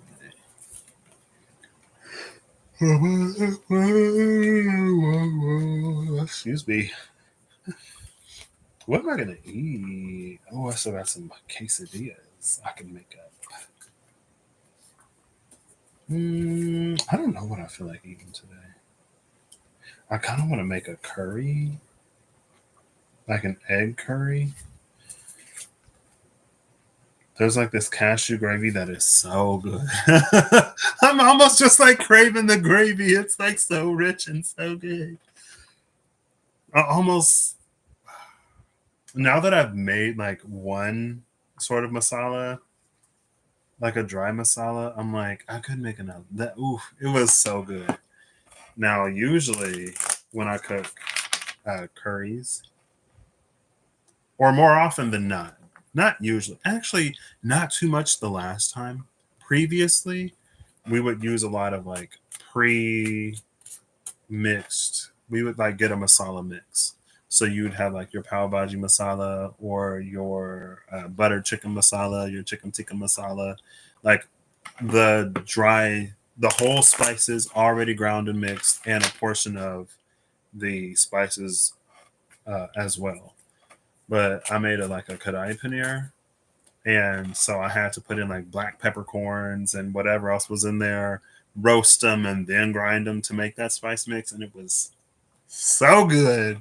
And I didn't use all of it, and part of me was like, I should take some of this with me when I go back to the States.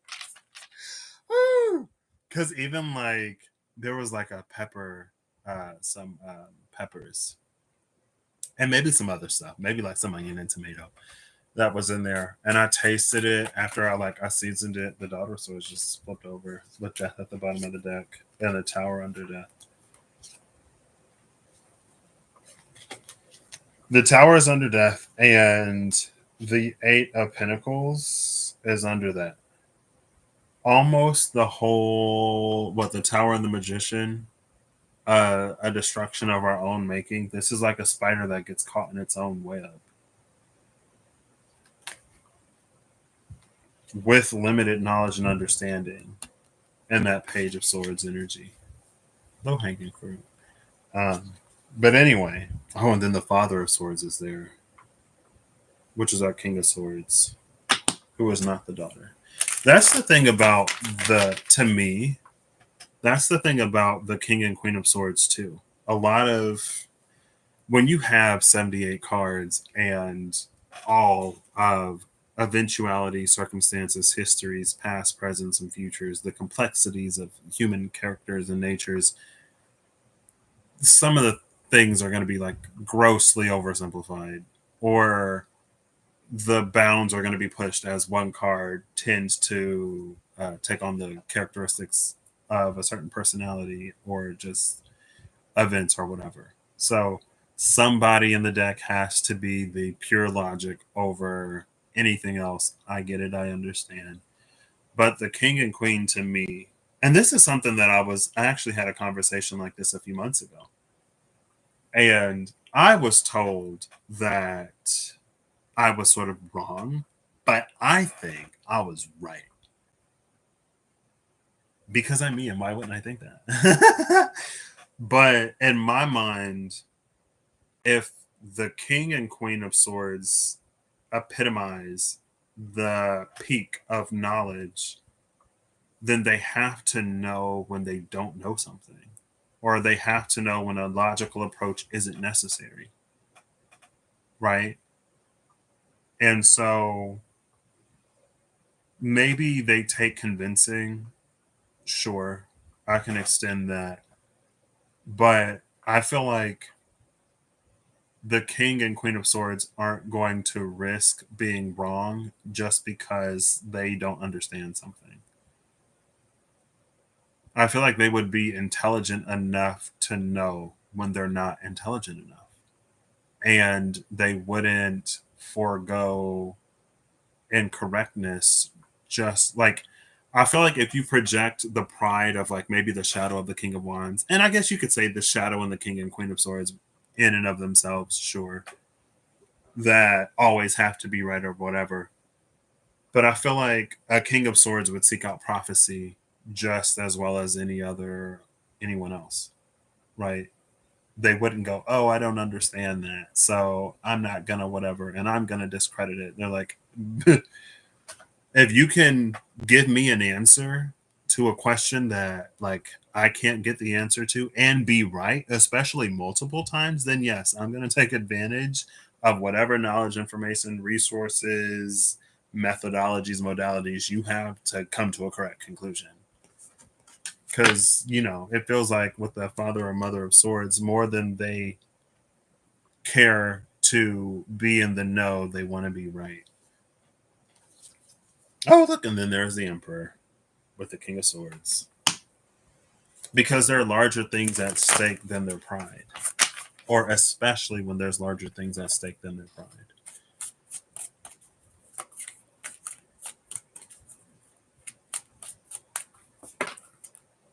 Right? It's the whole you don't judge a fish by its ability to fly or a bird by its ability to swim type of thing. It would be illogical to place the same constraints and rubric on a bird as you would a fish because they're two completely different creatures. The Ace of Pentacles and the High Priestess. As I'm looking at it, the High Priestess is looking at the Ace of Pentacles. She also has that moon, just like the Empress, just like the moon card. The High Priestess knows that something is going to come or happen. The High Priestess knows that there's a potential for something to happen. And because her hands aren't on the crystal ball, and because she's not even looking into it, whatever this change is, it from her perspective, it doesn't require any divination to see the outcome. It's almost like just watching something play out. Now, the foresight of the high priestess is not the foresight of a person because she's the high priestess. She has a perspective and a vantage point that is inherently vaster, wider, higher, right?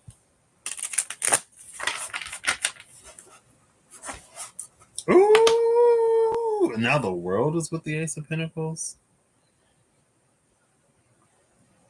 The Ace of Pentacles to me is like a personal world. The world is like the world at large.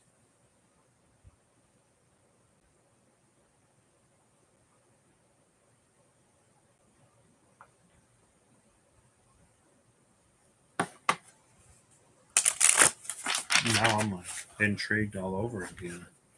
The Ten of Pentacles in the world. Now it's all in color.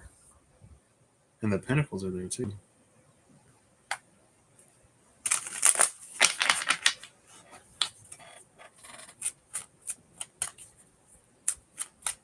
All right, final card from the Wild Unknown Tarot. Please. I want a clean flip or a clean fall.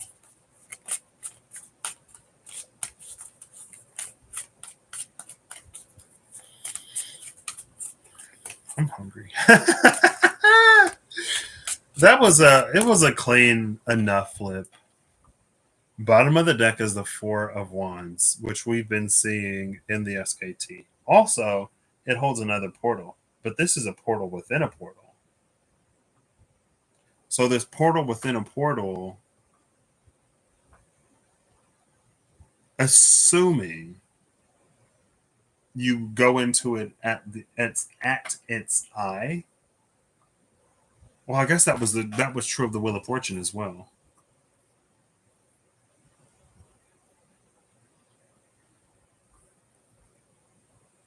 These branches aren't attached to trees. Right. So I'm thinking about the fallen branches, right? And how, because of how it fell, it made one path, the path that I was already going to take, because it was an outside path and then an internal path. I walk usually the perimeter. So I walk on the outside. I don't go inside as I'm doing my walk, right? If I was walking for less time, maybe I would walk the end. Anyway, it doesn't matter. I don't take that path usually. The path that was blocked was no impediment to me because I don't take that path. The only thing that impeded me was a around the edge, on one of the corners, is where that's where the tent was set up and the people were having the burial was happening. So I went inside and then went immediately like out. Right. It was like it was kind of like this. Right. And instead of going all the way, and then here I like went inside and then there was a path that went up in there. And that had cleared the chunk that was. Anyway, it doesn't matter. It fell in a way that didn't obstruct my path. But especially upon initial, like without really looking into it to observe, both were navigable and manageable. One was less blocked than the other, the one I was already taking. The tower causes no. Oh, and I also thought about Gavura, right? Was it left hand judgment and how she severs like the worthy from the unworthy? Not necessarily like that extreme, but I guess this train of thought it makes me think of. I think it was a booster pack. Um, I think it was Bloomborough. I want to say it was Bloomborough because I feel like there was a ravine or a cave. I feel like there was a ravine or a path, and there were like orcs or something, like monsters camped out on one side. There were blockages placed on a path that someone would never take anyway. Because someone had healed, grown, matured, changed, because someone was making a different decision, there was a trap that was placed along the familiar, their usual habits and patterns. But that person wasn't going to take that path. So there was like, no, it didn't matter if the trap was laid or not. Right. And so even with like Gavura, the hand of judgment as a severing, or even with the tower moment, like it will affect and impact some. Sure, we all have our own paths and our own journeys, and we all get wherever we're going in our own way, in our own time. Even if our situation and circumstances were different, there would still be something for us to learn, or we would still be growing in some way, just like we've seen from the King of Pentacles to that hanged one. Um, but there is this like portal and a portal opportunity that more directly connects to opportunity, almost like how all of the rings and circles in the Notoria Tarot were concentric, like they were already aligned.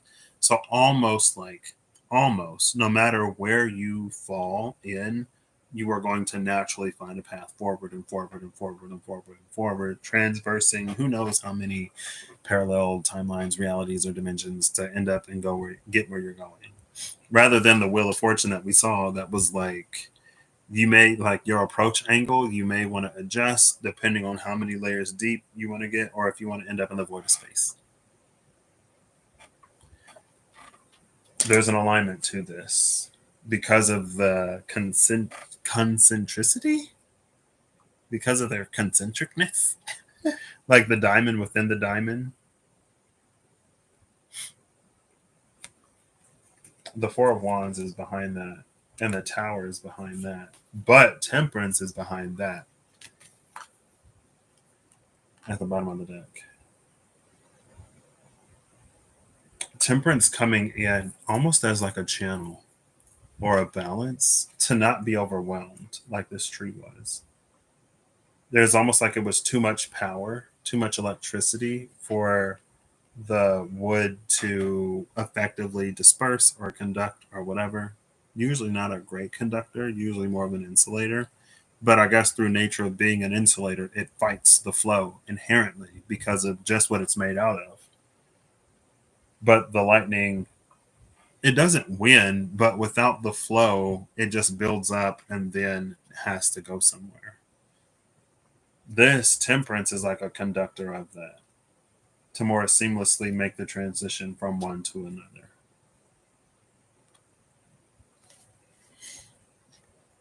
And maybe through a series of challenges, trials, because with the Nine of Wands being like holding the line, but sort of intuitively, like this is one of my favorite Nine of Wands cards because it's so different. Intuitively, it's almost like we've picked up a theme, or our internal senses are heightened. Not necessarily in a way that is strictly more intuitive.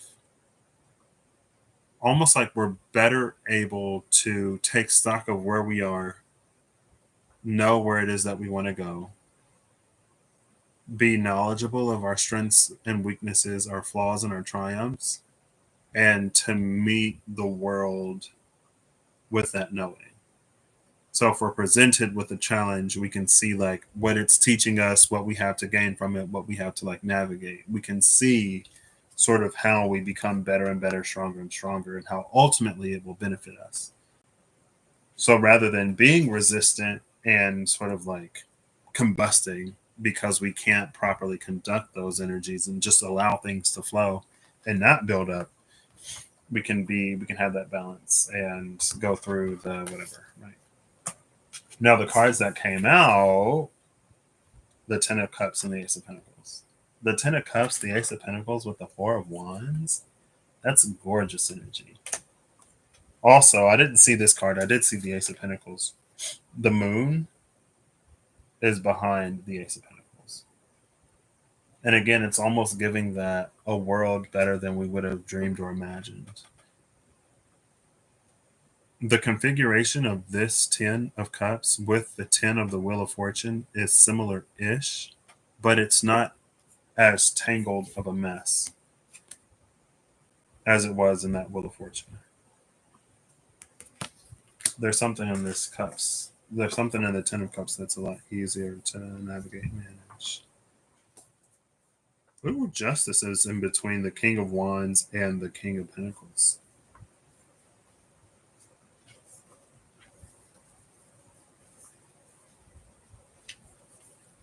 I'm just trying to find the Wheel of Fortune to show ya real quick.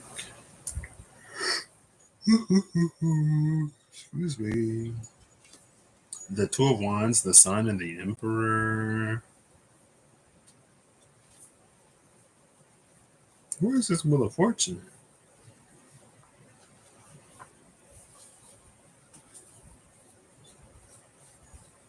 Let's speed it up.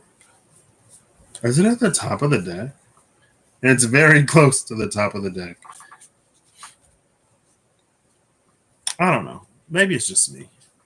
The Nine of Cups was behind the Wheel of Fortune.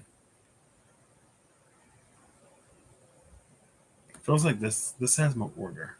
She's giving mitosis or meiosis. Almost, kinda.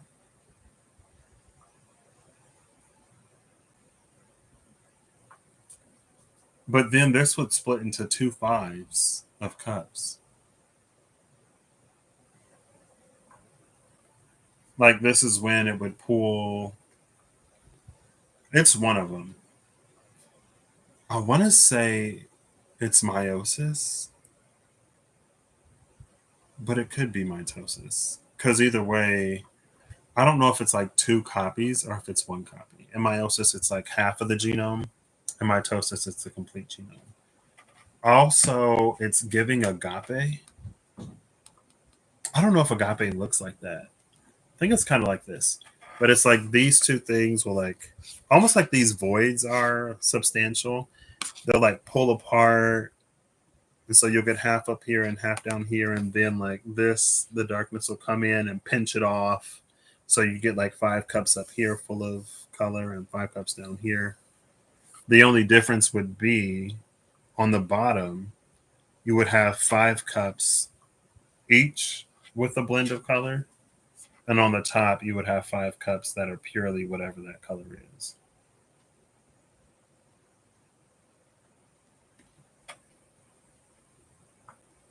Anyway, that's the Wheel of Fortune. And I don't know, this just looks neater. Less confusing. Also, the red around the cross there, or around the intersection of all of those, makes me think of the Three of Swords in the corridor that heartbreak sort of prevents or blocks. Come on, come on, come on. There it is. Oh, already put the Wheel of Fortune back.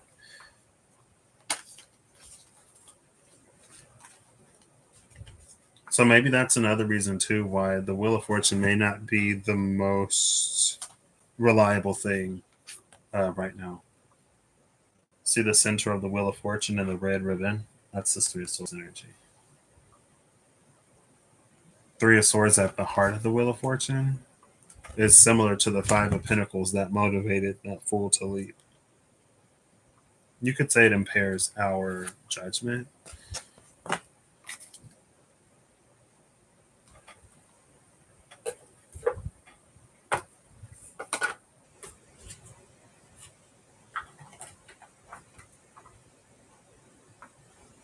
Cool. The cards were gorgeous though.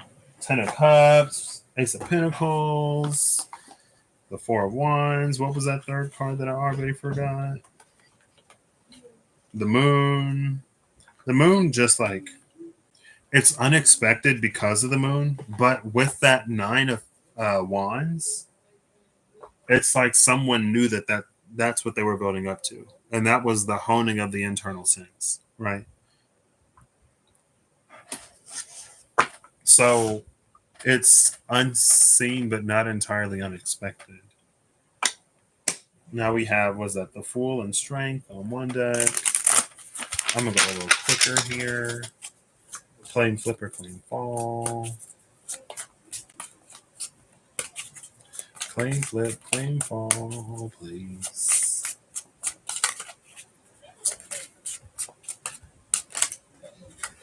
It was a flip. Seven of Cups, Seven of Pentacles, and the Knight of Cups.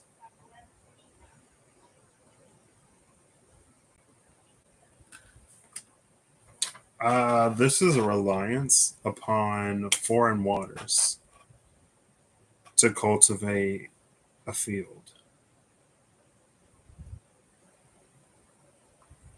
Foreign just meaning outside, not bad. Like she is the farmer, she is the grower, she is the cultivator of these fields.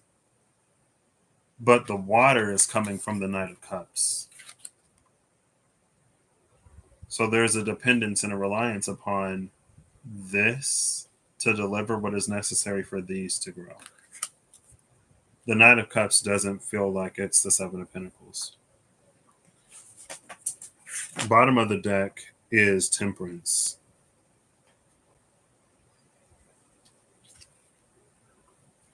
Under Temperance is the Two of Wands.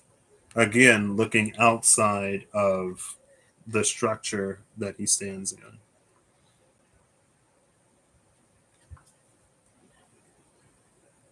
The Temperance is pouring both water and fire.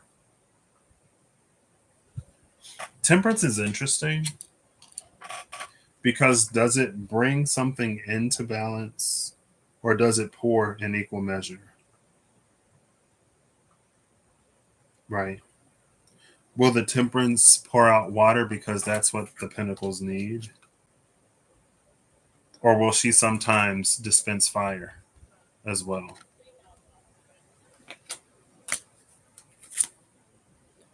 Kirsty, how you doing? Nice to see you. Again, there's this reliance upon the intentions, the intent of some external force and factor. This Seven of Pentacles just has to trust that the Knight of Cups isn't going to give her anything that will kill her plants. And that's pretty much the limit of all she can do. If she doesn't, quote unquote, take matters into her own hands, or if she doesn't find a way to more reliably source or predict that water. Oh, look, the Eight of Pentacles with Temperance. The Eight of Pentacles almost being that, like, the diligence to learn something, do something oneself. The Moon with the Eight of Pentacles. That is an interesting combination. I feel like it's almost like we may not necessarily always know what we're working. Again, with the Nine of Wands, we can have a good idea. We can strengthen our own internal resources. We can integrate our intuition and discernment with a self-awareness and understanding with other things and see how they sort of check out and register. But there are no guarantees. And the Eight of Pentacles remains diligent despite the fact, or regardless, if an outcome is guaranteed or not, because the moon is still there. Hey Holly, how you doing? How you doing? Oh, and then there is the Five of Pentacles. The moon and the Five of Pentacles, it's almost this energy of like, even if things don't work out, you never regret the work that you do. Right? Which it's almost like the skills that you build, the way that you show up for yourself, the active declaration of self-love that it is to continue to invest in yourself, especially when situations and circumstances seems anything besides like conducive to success, for you to like bet on you anyway. When you invest in yourself, it never comes up void or empty, regardless of how things turn out.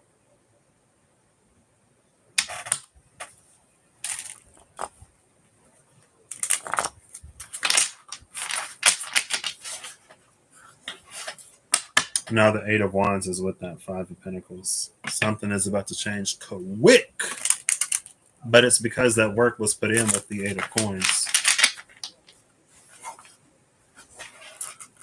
The Ten of Swords with the Five of Pentacles. Or not. That's almost like that one way or another. There will be an outcome or a conclusion. The Hanged One and the Ten of Swords.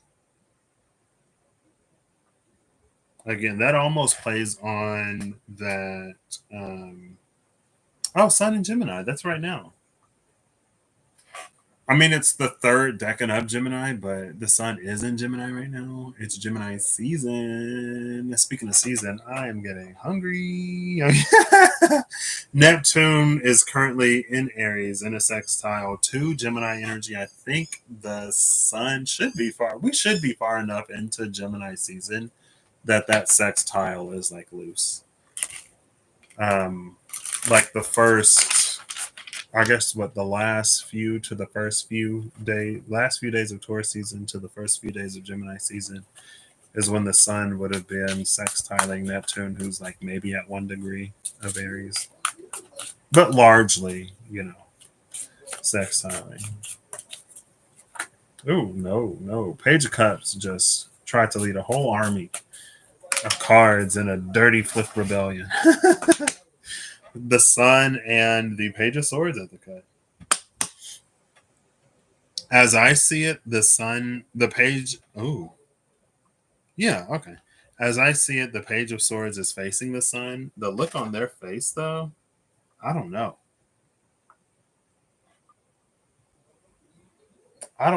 Oof.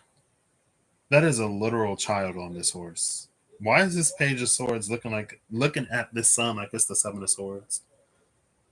Why does this a Page of Swords looking at the sun like it's like this is literally gonna be like stealing candy from a baby?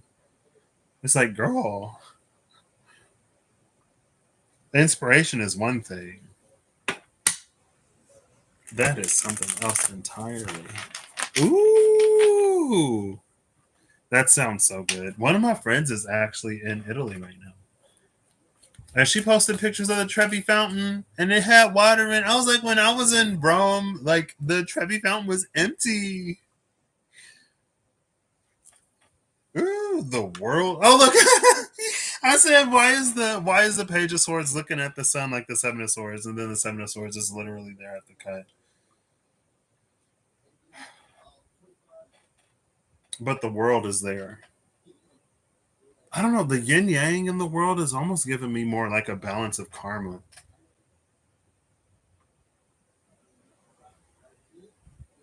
It's almost like nothing ill gotten. I want to say like nothing ill gotten are like things that are ill gotten will be ill received.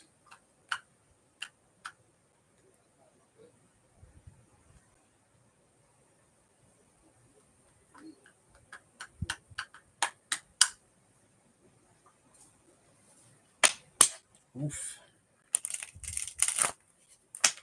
I wonder how surprised that Page of Swords will be. It's fine.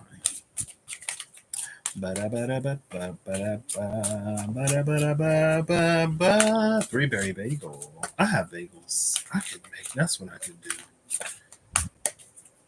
Back in the day, I would get some bagels and let them go bad. So I'm trying to like use them.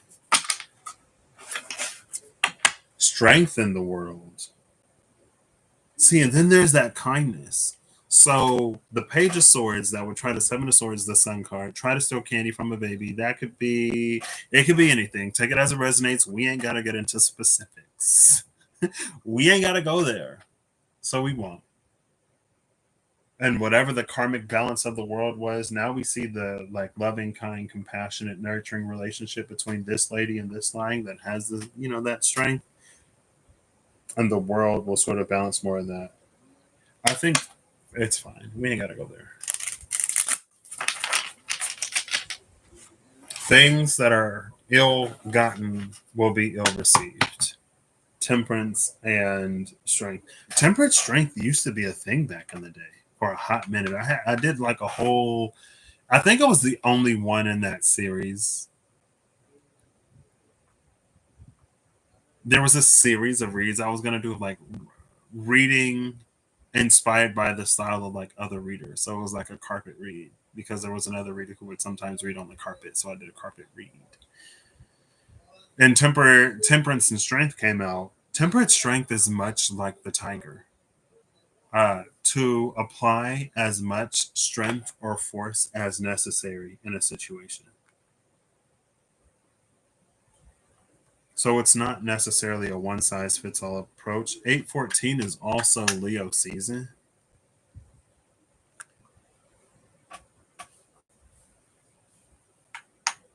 Should we look? Why not? Is my iPhone still on? We'll look at August 14th.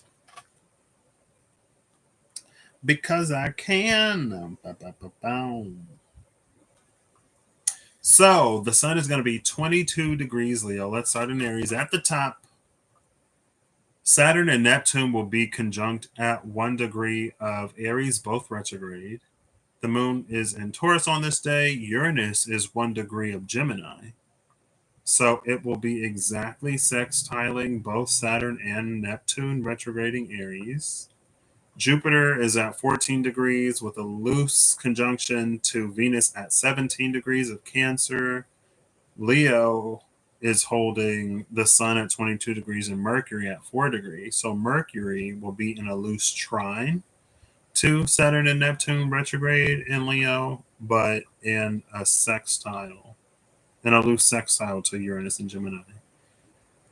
South node, Virgo, 18 degrees. Mars is in Libra at 4 degrees. So that 4 degrees Libra is an opposition, a loose-ish opposition to Saturn and Neptune retrograde Aries, but trining loosely Uranus and Gemini. Pluto, 2 degrees retrograde Aquarius. So there'll be a grand air trine between Pluto retrograding Aquarius, Mars in Libra, and Uranus in Gemini. That'll also be sextiling Saturn and Neptune in Aries. And then the North Node, of course, in Pisces at 18 degrees. So, Grand Air Trine. between Uranus, Mars, and Pluto. And we have Saturn. There's also a conjunction, or not a conjunction, a trine between Mercury in Leo, Saturn and Neptune in Aries. So almost a star. Is that what I forget what it's called? When you have two trines of complementary elements, but Sagittarius is empty.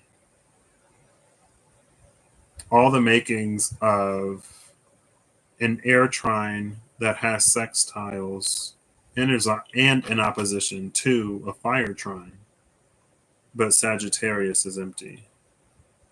The point of Sagittarius is weak. Not weak, but it's unoccupied. Temperance, Sagittarius. Look at that.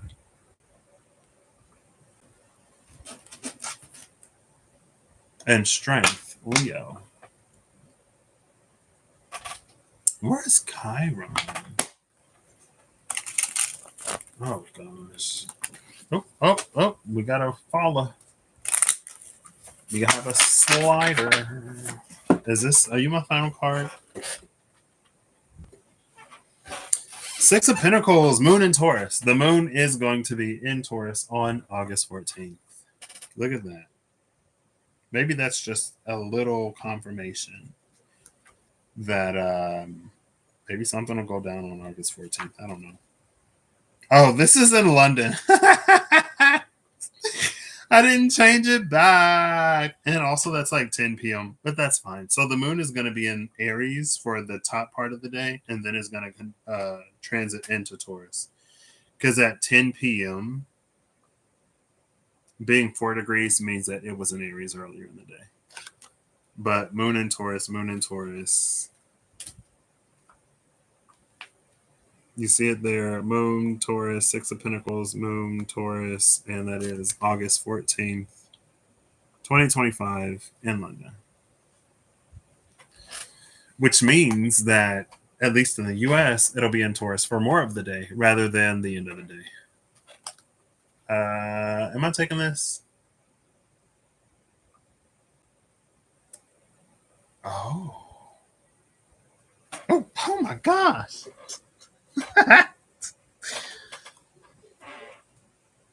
I see the yin yang on top of her head. So this is my level, my thought train.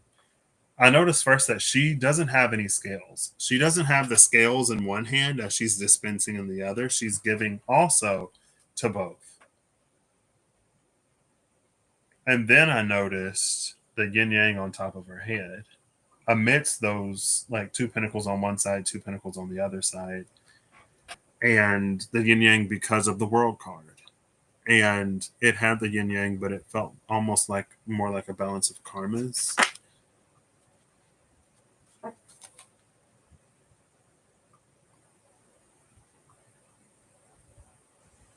I guess also,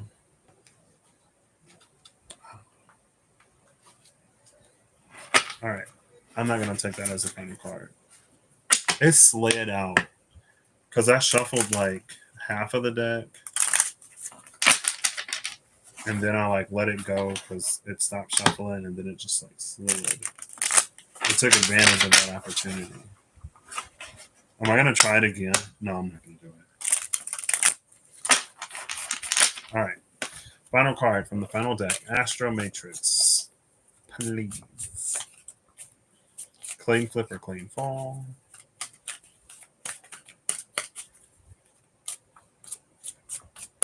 I feel the rumbly in my tummy. Oh gosh, that was a dirty flip. That was a dirty flip. And it's so many cards. I'll take them. We're going to do a speed run. Oh, the bottom of the deck is the Three of Swords. This is an interesting proposition, or an interesting, the card that like did the clean fall was the Nine of Cups. Um, and then after, excuse me, a slew of cards did a dirty flip, but they had flipped over completely enough that I couldn't stop them. I could just put them all back. Maybe I will. The card that I saw the 12 of the hanged one, but the magician is here.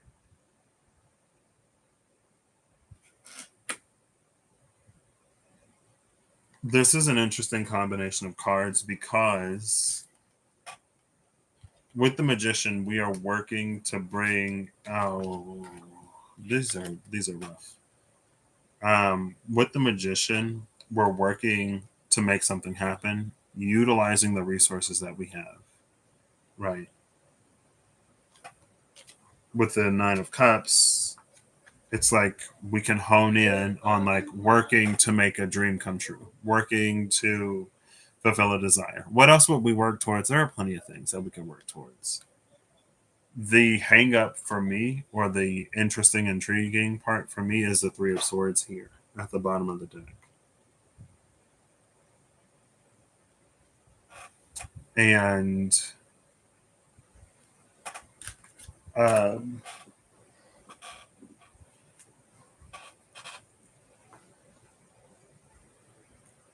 there's a question of if we want what we want because it's truly what we desire, or if we want what we want because we've been hurt, heartbroken, or disappointed.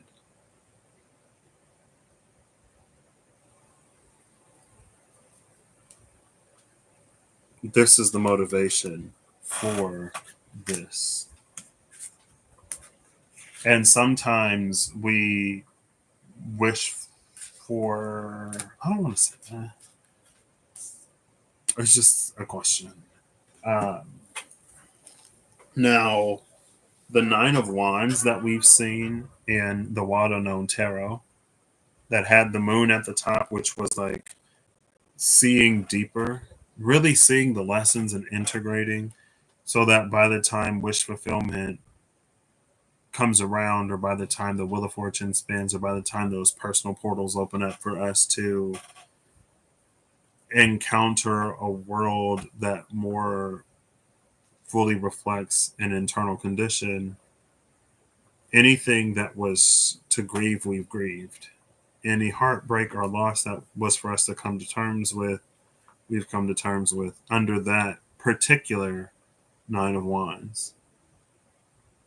So that when we are the magician and we're manifesting our heart's desires with this Nine of Cups, it's what we truly desire rather than it's being something that comes from a hurt place or from a place that feels like it's lacking. Because it almost seems like not everything that we lost, not everything that we mourn, not everything that we emotionally carry is meant to be with us long term.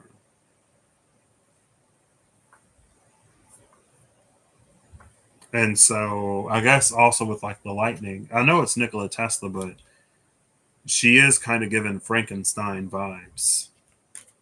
This could be someone working to revive something that we were meant to sort of like grieve and move on from.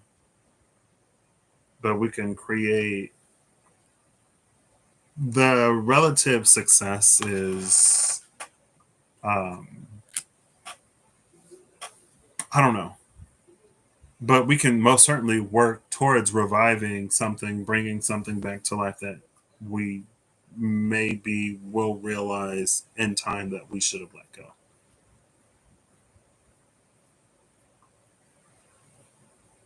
Under the Three of Swords, and this is the Three of Swords that sat at the heart of the Wheel of Fortune, right? Under the Three of Swords, though, is the Ten of Cups and the King of Pentacles with the Knight of Pentacles and Justice. The Queen of Cups is also behind Justice. We'll take her. The Ten of Pentacles is behind the Queen of Cups, and the King of Swords is behind that. The King of Swords with the Tower, if we can put in allowing ourselves the time to grieve, and allowing ourselves the time to adjust to the loss of something that maybe we were heavily invested in. Almost from, it's not a detached place, but it's a place of like not being swayed by one's emotions, right? An emotional investment in something. It's almost like an application of the sunk cost fallacy. Regardless of how much time, energy, effort, love, whatever, how much of our hopes and dreams that we invested in something, if it falls apart to the point where we truly know, or even if it is for us to know, that it had run its course, its season had come to an end, like the King of Swords is able to appreciate everything that a situation was without being so emotionally moved that they move to like repeat the same mistake. The first time it wasn't necessarily a mistake, it was a learning curve. It was an experience. There was something to be gained. Anything after that is a mistake. Or it's a reinforcement, it's another opportunity to learn the lesson. We have between the Ten of Cups and the Ten of Pentacles is the King of Pentacles, the Knight of Pentacles, Justice, and the Queen of Cups. It's us maybe slowly moving forward towards what we know we deserve, what we see for us, and allowing justice to like do the rest. And this is a new heart on this scale, right? It's not the pierced one from the Three of Swords. And that does take time sometimes. But as long as we subject ourselves to constant, continuous rewounding, I don't know. There's a whole bunch of cards. The Ten of Swords is under that Magician. Like it ended for a reason. Literally Frankenstein with the lightning in this deck, trying to reanimate whatever that is. But you know, we get free will. So we get to make whatever choices and decisions. Oh, look, the Hangman is here. I picked all the other cards up, but the Hangman remains. It's not easy, but someone's got to do it. Sometimes that someone is you, especially when it's your life.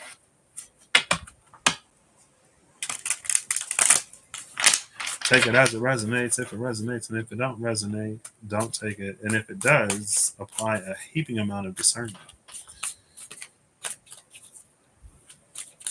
Or just allow it to unfold for you however it unfolds for you. Right? All right. That was a lot. So I'm going to give it a few shuffles. I'm going to give it one more, and then I'll cut it, and I'll just flip whatever is on top. There's the cut. Bottom of the deck is the Five of Cups, which is a period of mourning and grieving. Top of the deck is the Ace of Cups. The Ace of Cups with 5 streams that has so much overflow that it just lifts itself off of the ground.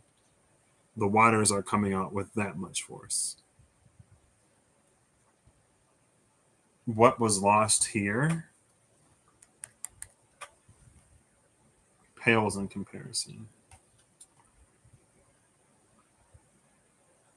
And like, even if that is the case, even if that's true, it doesn't necessarily make loss or grieving any easier, especially if there was like an attachment or a hope or like love that was there. Right. And sometimes it takes time to get over. So I am going to get a closer from the Pride Tarot since it's Pride Month, and I'll pull it out. My closer, I'm going to look before and after the Two of Wands. I'm going to give it a shuffle, though. So, no problem. I mean, we've seen Gavura, the Hand of Judgment. We've seen the Tower with the Three of Cups.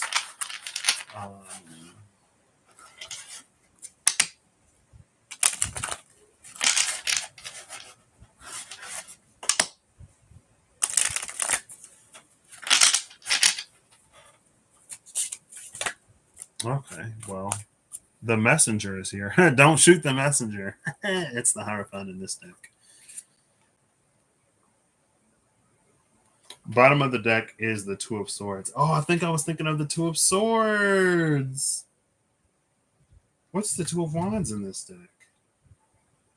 Maybe it's a good thing I didn't try to use this to pull the Two of Swords, because when I saw that, I would have been disappointed.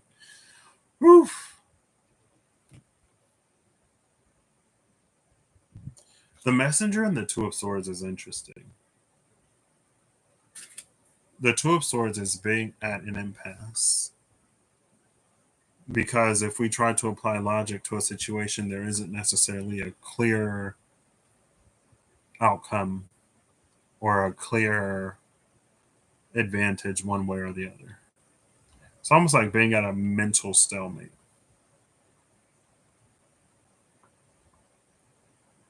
The Messenger is an outside force that can tip the balance. There's all kinds of ethos, logos, and pathos that the Messenger can rhetoric someone one side or another, but to be the person in the space of the Two of Swords and to rely on the Messenger to be a tiebreaker is to, I guess that's kind of sort of a theme that's been coming up, is like a surrenderance of power. But it's not just power that's being surrendered. It's a decision. It's an ability to, I don't know. It's like the fool who, motivated by the Five of Pentacles, just leapt at anything almost. It's the person who would look at the Wheel of Fortune rather than the Three of Pentacles. Or that Three of Wands, sorry, the personal portal. It was the Seven of Pentacles that relied on the waters brought to them by the Knight of Cups. You just have to trust the intentions of the other person to do what is right by you. And sometimes there's a misalignment, right? Maybe what's good for you isn't necessarily good for the Knight of Cups or the Messenger or whoever is behind the wheel. It's the risk that we take.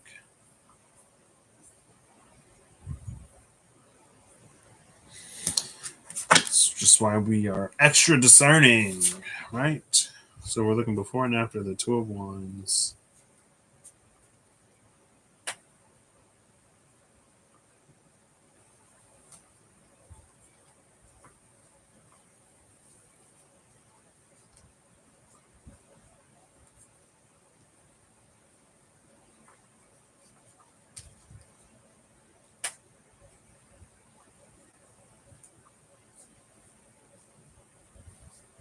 I'm running through most of these cards. It's at the top of the deck.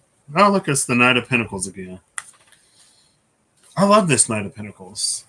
This Knight of Pentacles has a watery element to it.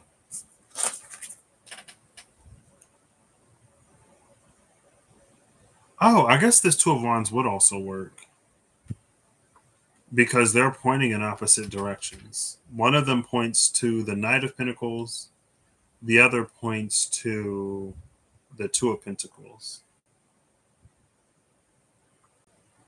This Two of Pentacles, interestingly enough, reminds me of the sparkly fire that we saw in the Osho Zen Tarot and the Good Tarot. But these are heavy pentacles, not sort of, I guess this person tossed them up with relative ease and they're holding their balance. atop the heart with the infinity sign inside of it. I don't necessarily have to apply whatever to it.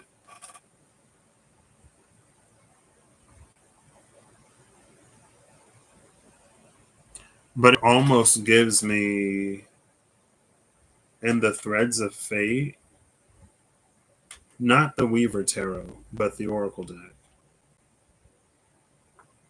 There's a card in there that speaks to something like, it's a Sagittarian energy. Speaking of Sagittarius sort of being absent, um, there's a card of like freedom or joy or something like that.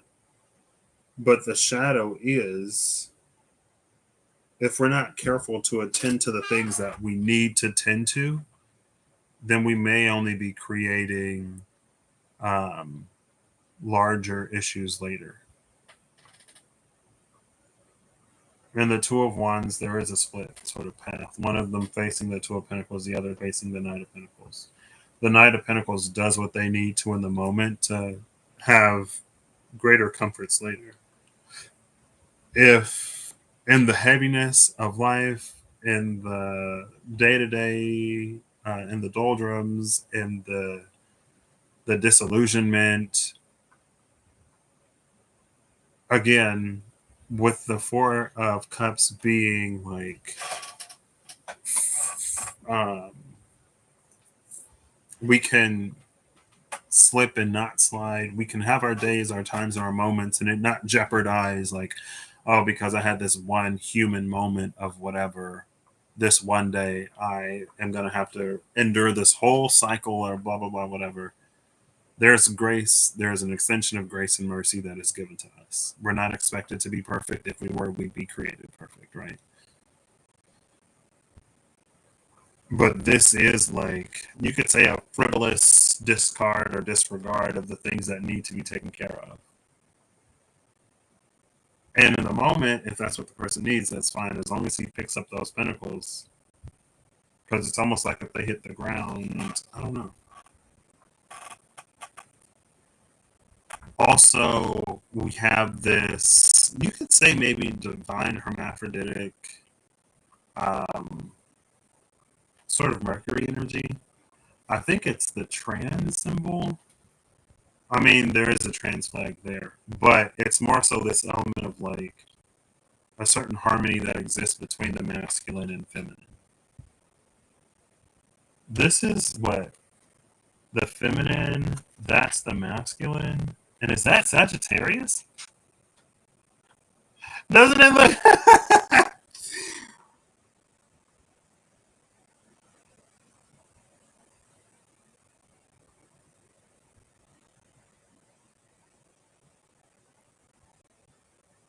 And it doesn't necessarily feel like a lot. It feels like it would be more all at once if we wait with the Two of Pentacles, if we make more work for ourselves later. But it can be little things here and there.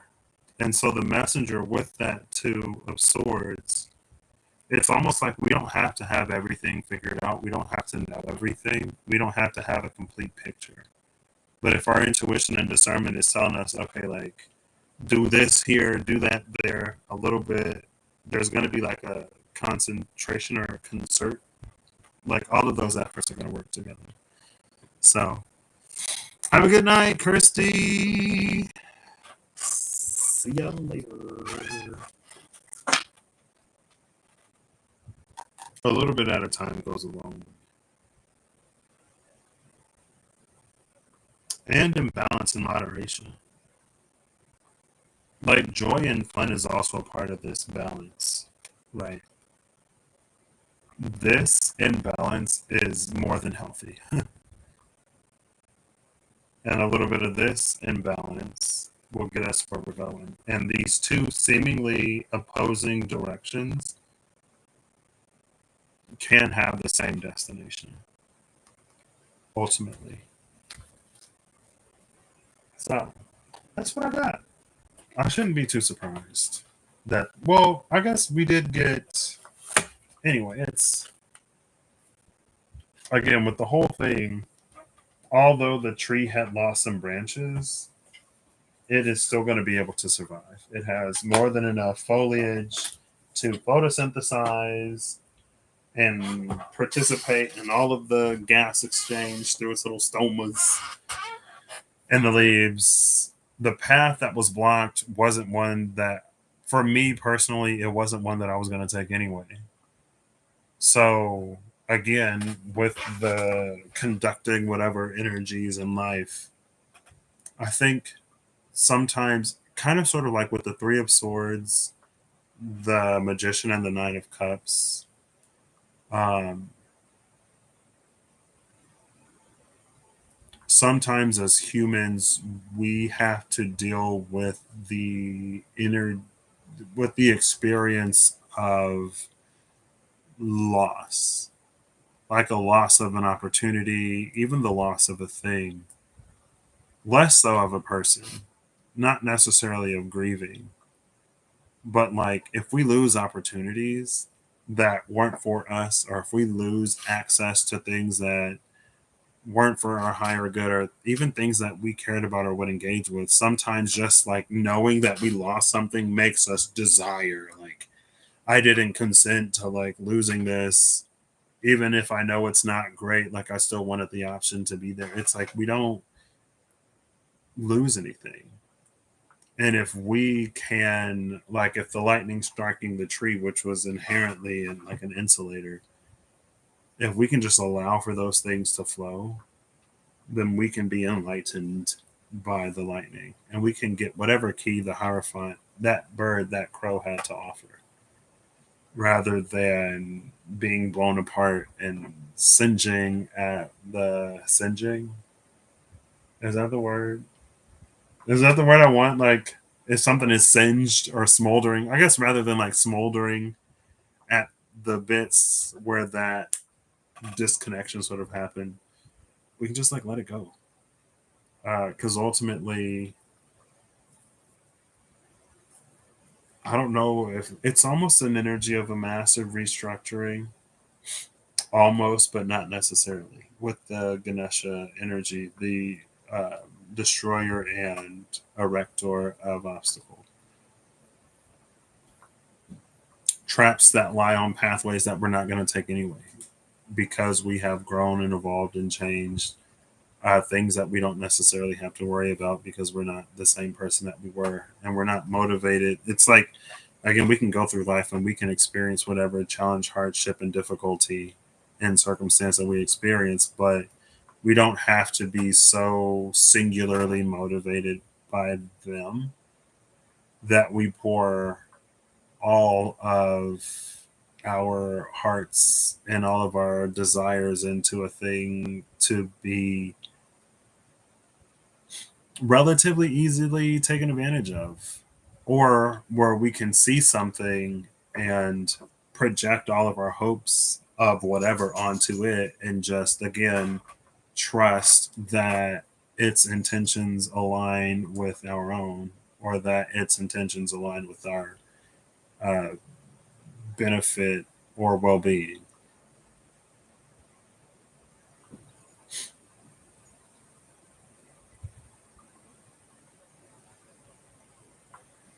And again, the branch had two paths on it.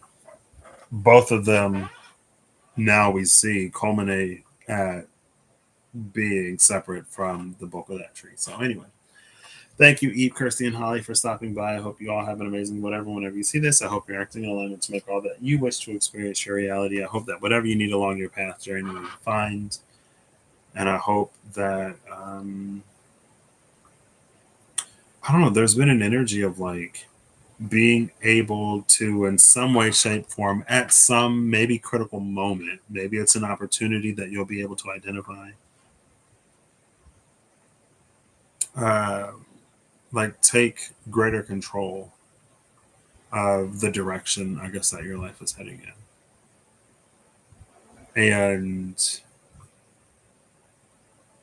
yeah, it may be the smallest, subtlest inkling of like, this is the moment, opportunity that I've been working towards, that I've been intuitively waiting for. This is my opportunity to seize opportunity being, it wasn't Pia, was it?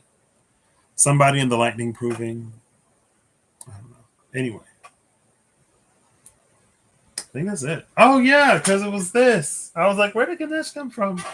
It's this again. Oh look, and there's an axe. There's an axe, and an axe is something that you use to fell a tree. So hey, it almost seemed like caused by man because it was literally the only tree, literally the only sign of any destruction in the entirety of the whole like cemetery. And I guess that one tree could serve to be the impetus, the motivation for whatever this was today. And again, like it fell cleanly on the pathway. No one resting, disturbed, just, some stuff that they have to clear from the roadway. So I'll catch you whenever I catch you. May your moment be bountiful, prosperous, fortuitous, glorious, and glaringly obvious. Because I think that also came out, was it last time? With the metaphor to the good place of like how Michael had left like hundreds, if not thousands, of clues to let um, the core cast, to let the core crew know like what he was up to. And they were like, they were so proud that they got like all 5 hints. And he's like, I actually left like hundreds, but I know how humans are. And I knew that like I would have to leave them in abundance. So I'm glad you got like the 5. And that's something else that like, again, sort of with that 4 of Cups energy, it doesn't matter. I don't know. I don't want to sound like we've seen the King of Swords a few times. And I hesitate to be the whole like it doesn't matter what you've lost or what we've lost, it only matters what we have to gain. Because that's kind of, but also there was the message of like grieve what needs to be grieved, take time to experience whatever needs to be experienced, to pay proper homage and honor to those things in our lives, but know that we don't necessarily have to be bound by them. So I don't know. If it resonates, take it. If it don't, then leave it. And if it does resonate, again, apply a healthy amount of discernment to see how it can most benefit you. Right? You don't necessarily have to take the whole thing.